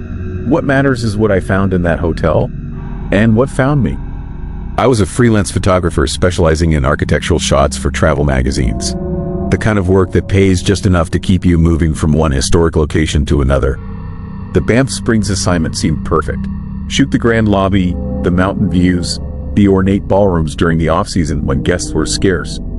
Easy money. 3 days, then home. I arrived on a Tuesday afternoon in late October. The hotel rose from the pine forest like a Scottish castle dropped into the Canadian Rockies, all stone turrets and peaked roofs disappearing into low clouds. The parking lot was nearly empty. Inside, the lobby echoed with my footsteps on polished marble. The front desk clerk, a thin woman in her 60s with gray hair pulled back severely, handed me my key without smiling. "You're in the East Wing," she said. "4th floor. Breakfast is from 6 to 9. I asked about access to the ballrooms for evening photography. She paused, her fingers resting on the keyboard. "The main ballroom is available," she said slowly, "but we keep the upper ballroom locked." "Why?" Her eyes met mine for just a second. "Renovations." I knew she was lying. You develop an instinct for these things when you travel alone as much as I did. But I did not press. I took my key, found my room, and unpacked my cameras. That first evening, I shot the main ballroom as golden hour light poured through the tall windows. The space was magnificent, all dark wood and chandeliers, but something felt wrong. The temperature dropped noticeably as I moved deeper into the room. My breath began to fog. I checked the thermostat near the entrance. 72 degrees. Impossible. I continued shooting, trying to ignore the cold. Then I heard it. Music. Faint, distant, like someone playing a waltz on an old phonograph several rooms away. I lowered my camera and listened. The melody was beautiful and sad, the kind of music that makes you think of black and white photographs and people long dead. It seemed to come from above me, from the ceiling, from the upper floors. I packed my equipment and went back to my room. I told myself it was the hotel, the sound system, ambient music for atmosphere. But the music had sounded so far away, so muffled, as if coming through layers of stone and time itself. Sleep came hard that night. I kept waking to sounds I could not identify. Footsteps in the hallway that stopped outside my door. A woman's laughter, bright and young, then suddenly cut short. At 3 a.m, I stood at my window staring out at the dark forest and wondered what I had agreed to photograph. The next day, I spoke with the hotel manager, a polished man in an expensive suit who smiled too much. I asked about the upper ballroom again, explaining I wanted comprehensive shots for the magazine spread. He hesitated, then agreed to give me access that evening, after 9, when the few remaining guests would be in their rooms or at dinner elsewhere in the hotel. Just be careful on the stairs, he said. They original to the building, over 100 years old. At 9:15, he met me outside a locked door on the 5th floor. The hallway was narrower here, older, with worn carpeting and light fixtures that flickered. He unlocked the door and gestured up a stone staircase that curved out of sight. The upper ballroom is at the top, he said. Take your time, lock the door behind you when you leave, and leave the key at the front desk. He handed me an old brass key and walked away quickly, his footsteps fading down the hallway. I stood alone at the base of those stairs, my camera bag heavy on my shoulder, and felt the temperature drop again. That same impossible cold? I climbed. The staircase wound upward in a tight spiral, the stone steps worn smooth in the center from a century of feet. The walls were close, pressing in. My flashlight beam could not penetrate far into the darkness above. I counted 43 steps before reaching a small landing and another door. The brass key turned with difficulty, the lock old and stiff. The door opened inward with a long creak that echoed in the space beyond. I stepped through. The upper ballroom was smaller than the main one below, more intimate, but far more beautiful. Even in darkness, I could see the craftsmanship. Carved wooden panels lined the walls. A massive chandelier hung from a domed ceiling painted with fading murals of clouds and angels. Tall windows looked out over the black forest and distant mountain peaks barely visible against the night sky. Moonlight came through in pale shafts, illuminating dust that hung in the air like smoke. I set up my tripod and began shooting long exposures, letting the camera gather what little light existed. The silence was absolute. No sound from the hotel below, no wind outside, nothing. Just my breathing and the soft click of the camera shutter. Then I noticed the cold spot. Near the center of the ballroom, directly beneath the chandelier, the temperature plunged. I could see my breath in thick clouds. I approached slowly, my camera forgotten. The cold was intense, painful, like standing in a freezer. And there was something else. A smell. Flowers. Old roses. Their scent heavy and sweet and wrong, like flowers left too long in a closed room. I pulled out my phone to check the temperature with an app I used for weather conditions during outdoor shoots. 38 degrees, in that one spot, while the rest of the ballroom registered 65. Impossible. I took 3 steps back, out of the cold, and that was when I saw her. She stood near the far wall, barely visible in the shadows between 2 windows. A woman in a white dress, long, old-fashioned, the kind of dress you see in photographs from the 1920s or 30s. She was not moving, just standing there, facing away from me, her dark hair falling past her shoulders. My heart stopped. I had not heard anyone come in. The door behind me was still closed. We were alone on the 5th floor, up a locked staircase, in a ballroom the hotel kept sealed. Hello, my voice cracked. I'm sorry. I did not know anyone was up here. She did not respond, did not move. I took a step closer, my legs shaking. Miss, are you okay? Still nothing. I was close enough now to see details. The dress was silk, I thought, with intricate beading on the bodice. Her hands hung at her sides. She seemed young, maybe mid-20s. Her posture perfect, like a dancer waiting for music to begin. I reached out, almost touched her shoulder, and she turned. I will never forget that face. Pale, beautiful, utterly empty. Her eyes were dark holes, not eyes at all, just shadows where eyes should be. Her mouth opened as if to speak, but no sound came out. Instead, the temperature dropped further, and the smell of roses became overwhelming, choking. The chandelier above us began to sway, its crystals tinkling softly, though there was no wind. I stumbled backward, tripped over my tripod, fell hard on the wooden floor. My camera crashed beside me. When I looked up, she was gone. The shadows where she had stood were empty, but the cold remained, and now I heard the music again. That same waltz, playing from nowhere, filling the ballroom with its sad, distant melody. I grabbed my camera, my bag, and ran down the spiral stairs, taking them two at a time, nearly falling, my flashlight beam swinging wildly. The music followed me, growing louder, and with it came other sounds. Footsteps, light, quick, like someone in heels running down the stairs behind me. I did not look back. I hit the landing, fumbled with the door, burst through into the 5th floor hallway. The sound stopped. The music cut off as if someone had unplugged a speaker. I stood there gasping, shaking, my hands numb from the cold that had followed me down. The hallway was silent and empty. Normal, warm. The flickering lights seemed almost welcoming compared to what I had just left behind.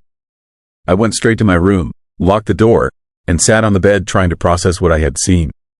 A woman in white, empty eyes, the impossible cold. I told myself it was a hallucination, stress, something in the air. But I knew better. I had seen her as clearly as I saw my own hands in front of me. I did not sleep that night. Instead, I researched. The hotel, as history was easy to find, built in 1888 as a luxury resort for wealthy travelers on the Canadian Pacific Railway. Over the decades, it had hosted royalty, celebrities, politicians. It had also accumulated stories, legends, the kind every old hotel collects like dust. One story appeared again and again across different websites and local history forums. The Ghost Bride of Banff Springs. In the 1930s, a young woman had married at the hotel. During the reception in the upper ballroom, she had been dancing with her new husband when tragedy struck. Accounts varied on the details. Some said she tripped on her long dress while descending the spiral staircase. Others claimed she leaned too far over the railing and lost her balance. All agreed on the outcome. She fell. The stone stairs broke her neck. She died instantly, still in her wedding dress, the music still playing above. Since then, guests and staff reported seeing her, always in the upper ballroom or on those stairs. Always in white, always alone. Some said she danced by herself, waiting for a groom who would never return. Others claimed she appeared to people who were about to experience their own tragedies, a harbinger of death dressed in bridal silk. I closed my laptop and stared at the dark window.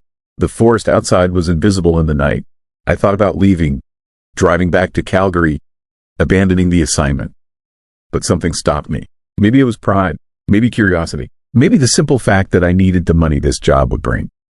I decided to stay one more night, finish the shoot, and leave first thing in the morning.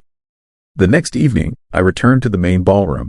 I told myself I would avoid the upper ballroom entirely, forget what I had seen, focus on getting usable shots of the accessible areas. But as I worked, I kept glancing at the ceiling, listening for that music, feeling for the cold. Around 10, I heard voices. A couple entered the ballroom, probably guests returning from dinner. They were older, in their 60s, dressed formally.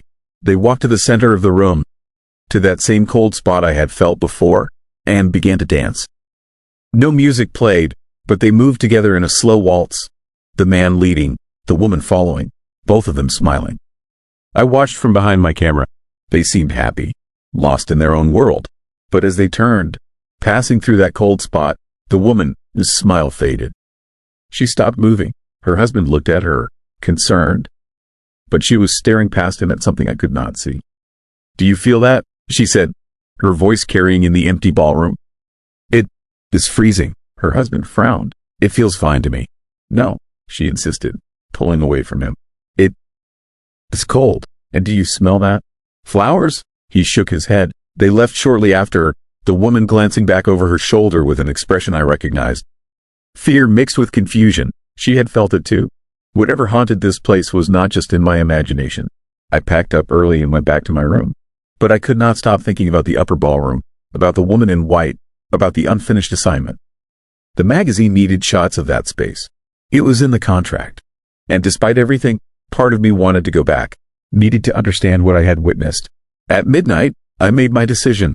I grabbed my camera, the brass key I had kept instead of returning, and headed back up to the 5th floor. The hotel was silent. Even the usual sounds of plumbing and distant televisions were absent. My footsteps on the carpet seemed impossibly loud. The staircase door was still unlocked. I climbed again, counting the same 43 steps, my flashlight beam showing the way. At the top, I used the key and entered the upper ballroom for the second time. It was colder than before. Much colder. My breath came out in thick clouds. The chandelier swayed gently, its crystals singing a soft, high note. Moonlight came through the windows, brighter now, illuminating the space in silver and shadow. And standing in the center of the room, beneath the chandelier, in that same spot of impossible cold, was the woman in white. But this time, she was not still. She was dancing, alone, moving in a slow, graceful waltz. Her white dress swirling around her feet, her arms positioned as if holding an invisible partner. Her eyes were still empty shadows. Her face still beautiful and terrible. The music played now, that same melody, coming from everywhere and nowhere. I stood frozen at the entrance, my camera hanging useless at my side. I watched her dance, and as I watched, I began to understand. This was not a ghost seeking vengeance or trying to frighten the living. This was something sadder. She was trapped here, forever repeating the last moments before her death, dancing in the ballroom where she should have celebrated the beginning of her life but instead found its end. I do not know how long I stood there. Minutes, hours, time seemed strange in that room, fluid and uncertain. But eventually, the music began to fade. The woman, its movement slowed.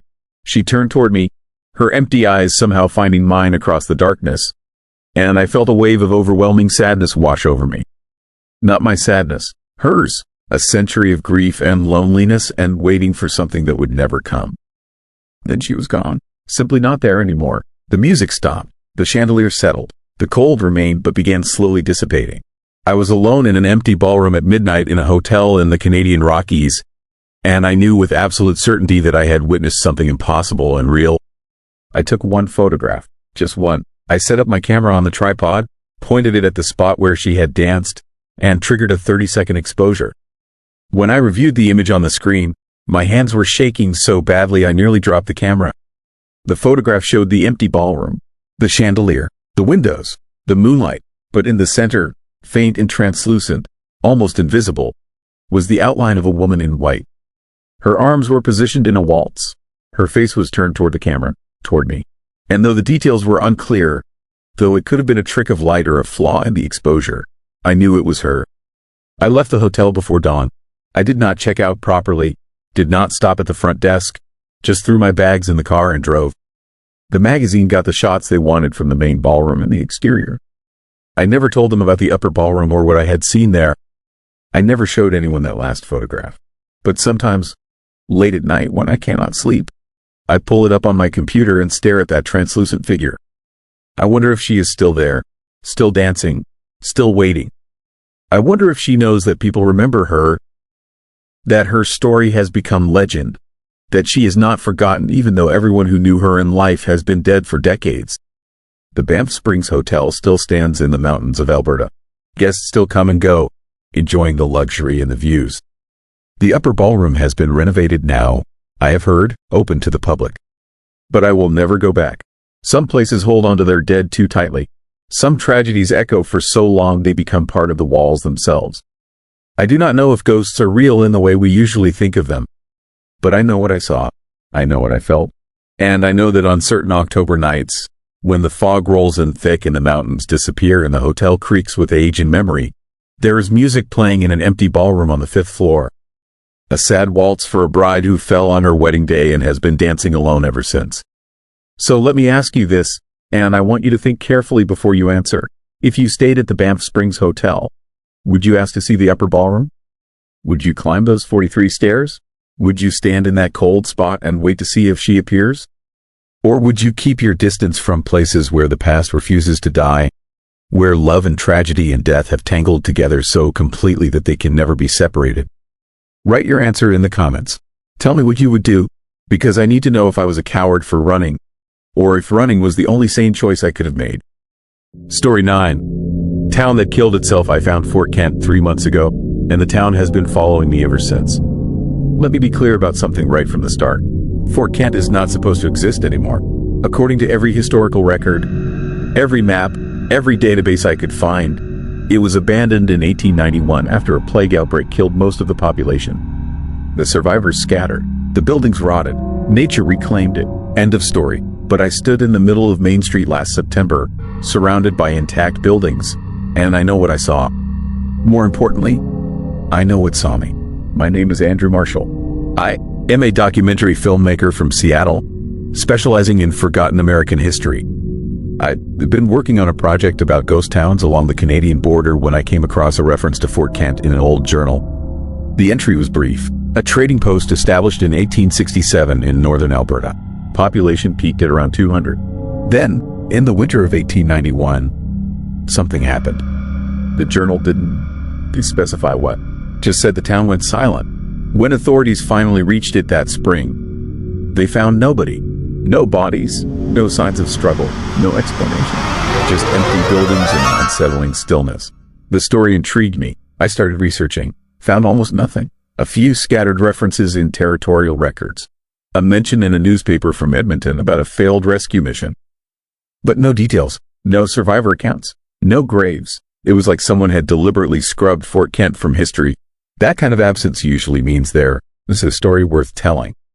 I drove up from Calgary in early September. The roads got worse the further north I went, paved highway giving way to gravel, then dirt, then barely maintained tracks through endless forest. My GPS lost signal about 60 miles from the last town. I was navigating by paper maps and compass, feeling like an idiot for not turning back. Then I saw the sign. Weathered wood, letters barely visible, but unmistakable. Fort Kent, 2 miles. The road to the town was overgrown but passable. I drove slowly, branches scraping against my truck, heart pounding with the thrill of discovery. This was it. This was the footage that would make my documentary stand out. An actual ghost town, preserved by isolation and forgotten by time. I emerged into a clearing and stopped breathing. Fort Kent stood before me, intact. Not ruins, not collapsed structures reclaimed by forest. Actual buildings with walls and roofs and windows. A main street lined with false-fronted shops. A church with a white steeple. Houses with porches. Everything was there, frozen in time, like the entire population had simply vanished mid-activity. I grabbed my camera and started filming. The excitement overrode every warning sign my subconscious was screaming at me. The unnatural silence. The complete absence of birds or insects. The way the air felt thick and wrong, like breathing through wet cloth. I walked down Main Street, documenting everything. The general store still had goods on the shelves, though rotted beyond recognition. The saloon had glasses on the bar. The church pews were arranged neatly, hymnals placed precisely as if waiting for Sunday service. But there was dust, thick layers of it, undisturbed for over a century, except in one place. The doctor's office at the end of the street had a door that hung slightly ajar. And on the porch, in that thick dust, were footprints. Fresh footprints, leading inside. Every instinct told me to leave, to get back in my truck and drive away and forget I'd ever found this place. But I am a documentary filmmaker. My entire career is built on going where others want, seeing what others miss. I convinced myself the footprints were mine from some angle I'd forgotten. That my mind was playing tricks. I pushed the door open. The smell hit me first. Not decay exactly, something else. Medicinal and rotten at the same time, like a hospital that's been underwater for years. The front room was an examination area. A table with restraints, cabinets with medical instruments, old-fashioned and cruel-looking. And on the walls, pages and pages of handwritten notes, pinned up in a mad collage that covered every surface. I moved closer, filming everything. The handwriting was frantic, barely legible, written in what looked like multiple languages. English, French, and something else I didn't recognize.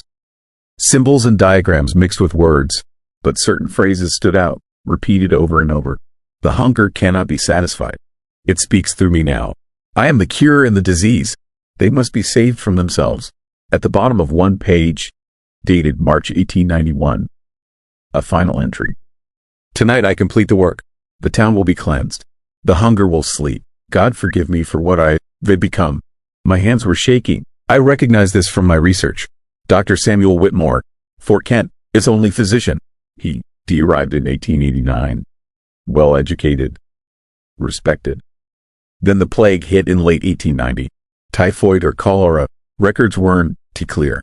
People started dying. Whitmore worked himself to exhaustion trying to save them.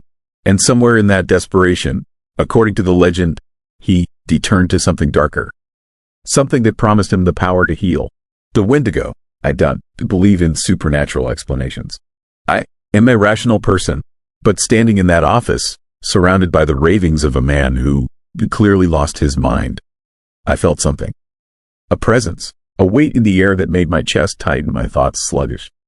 I heard a sound from deeper in the building, a scraping, deliberate and slow. I should have run. Instead, I followed it. The back room was a surgery. The table in the center was stained dark with century-old blood. Instruments lay scattered across a tray, some still holding fragments of tissues so desiccated they looked like leather.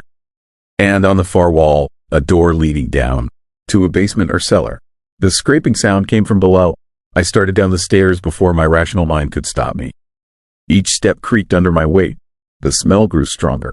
The air grew colder. My camera light barely penetrated the darkness below. The basement was larger than it should have been. It extended beyond the boundaries of the building above, carved into the earth itself. And it was full, bodies, dozens of them, arranged in rows on the floor, perfectly preserved by the cold and dry air. Men, women, children, all dressed in late 19th century clothing, all with the same expression of absolute terror frozen on their faces, and all with their throats cut in one clean slice. I stumbled backward, dropping my camera. The light spun wildly, illuminating faces in rapid succession. Dead eyes reflecting the beam, mouths open in silent screams.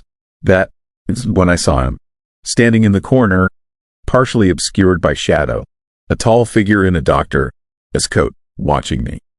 Perfectly still, I couldn't make out his face, but I could feel his attention like a physical thing. Cold, hungry, ancient. I ran, grabbed my camera and bolted up those stairs faster than I ever moved in my life. Through the surgery, through the office, out into the street. I sprinted for my truck, not looking back, terror overriding every other thought. I made it to the driver's seat, turned the key. The engine roared to life and I threw it in reverse, tires spinning in the dirt, desperate to put distance between myself and that basement full of corpses.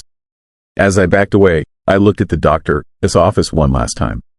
The figure was standing on the porch now, fully visible in the afternoon light. And I could see his face clearly. Dr. Samuel Whitmore looked exactly like the photograph I'd seen in the historical records. Except the photo was from 1889, and the man watching me leave was not quite human anymore. His proportions were wrong. Too tall, too thin, limbs that bent at strange angles. His face had Whitmore's features but stretched and hollow, like something wearing his skin as a disguise. And his mouth was open far wider than any human mouth should open, revealing row after row of teeth that went back into darkness. He didn't chase me. He just watched, and as I reached the edge of town, I swear I heard him laugh. A sound like wind through a frozen forest, empty and endless and wrong. I drove for 6 hours straight, not stopping until I reached Calgary. Went straight to the police, told them everything. They listened politely, took notes, and said they'd investigate. I gave them the exact coordinates, drew them a map, showed them the footage from my camera. The footage showed nothing, static and distortion. No buildings, no bodies, no doctor, just trees and empty clearings and my own panicked breathing. They searched the area I indicated, found no town, no structures, no evidence anyone had been there in over a century.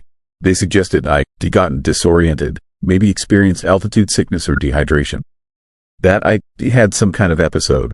I tried to convince them, showed them the historical records, the journal entries, the map with Fort Kent clearly marked. They pointed out that lots of settlements failed and were never formally recorded, that my sources were unreliable, that the legend of Dr. Whitmore and the Wendigo was just a story popularized by a paranormal TV show with no historical basis. But I was there. I saw it. I saw them. And here is the part that keeps me awake at night. Since I came back, they've been followed. Not obviously, nothing I can prove, but I see him, Dr. Whitmore, or the thing he became, standing in crowds, always at the edge of my vision. When I turn to look directly, he's gone. But I feel him watching, studying me. Last week, I found something in my apartment.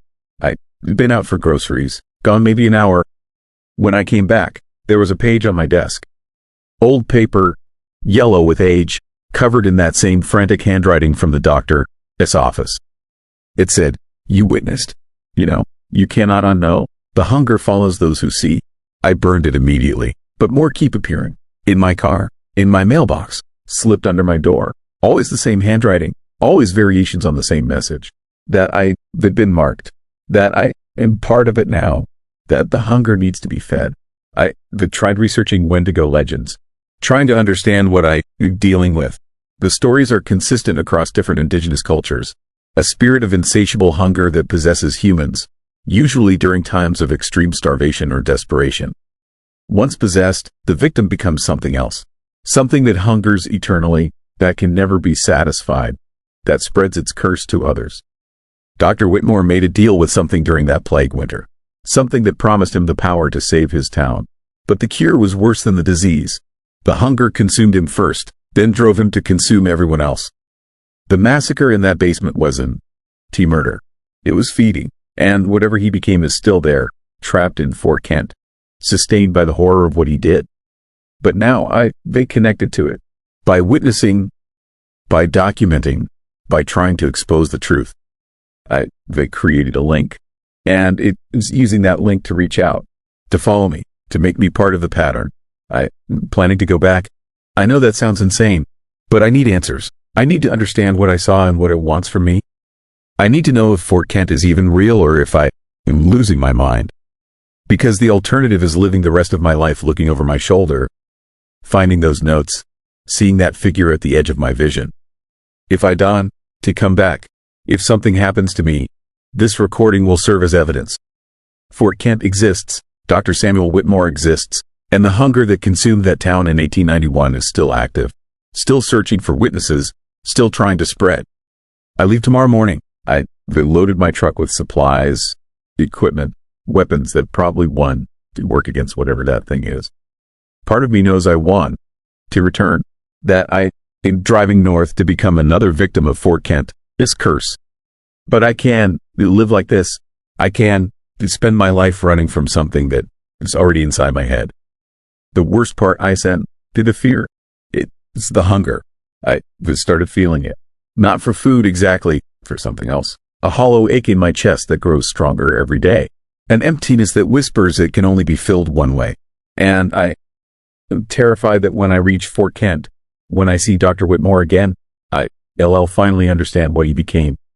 Because I'm becoming it too. The hunger cannot be satisfied. That's what his note said. And now I'm starting to believe it. Because no matter how much I eat, how much I sleep, how much I try to fill that void with normal life, it grows. It spreads. It consumes everything else until only the hunger remains. Maybe that is how it works. Maybe the curse I ascend to just being followed. Maybe it is being transformed, slowly, inevitably, into something that will do to others what Whitmore did to his town. I hope I am wrong. I hope I reach Fort Kent and find nothing. Find evidence that I hallucinated the whole thing. Find proof that I'm just sick and need help. But I don't think I will. So here is my question for you, and I need you to really think about it. If you discovered something that shouldn't to exist, something dangerous and ancient and hungry, would you expose it or would you run? Would you investigate or would you let sleeping horrors lie? Drop your answer in the comments, because I need to know if what I'm about to do is brave or just the final act of someone who's already been consumed. Would you drive back into the darkness to face the thing that is hunting you, or would you spend the rest of your life running from shadows? I've made my choice. Tomorrow I head north, back to Fort Kent, back to that basement full of bodies and the thing that wears Whitmore, his face. If the hunger wins, I'll become part of the legend. Another disappearance, another name scrubbed from history. But maybe, just maybe, I'll find a way to break the curse. To close whatever door I opened when I walked into that town. Or maybe I'll just feed it. Add myself to the collection in that basement. Become another victim of the doctor. This terrible cure. Either way, I don't know. Because if I don't, to post an update in 2 weeks, you all know Fort Kent claimed another witness. And you all know the hunger is still out there, waiting for the next person foolish enough to go looking for a town that doesn't exist. The notes keep coming. The figure keeps appearing. The hunger keeps growing. And tomorrow, I drive north into history, its darkest footnote. Wish me luck, or pray for my soul. Because where I am going, I'll need both. Thank you for visiting to Midnight Whisper Stories. I am the creator of this channel, where every dark story is designed to help you escape the noise of the day and immerse yourself in worlds that spark your imagination.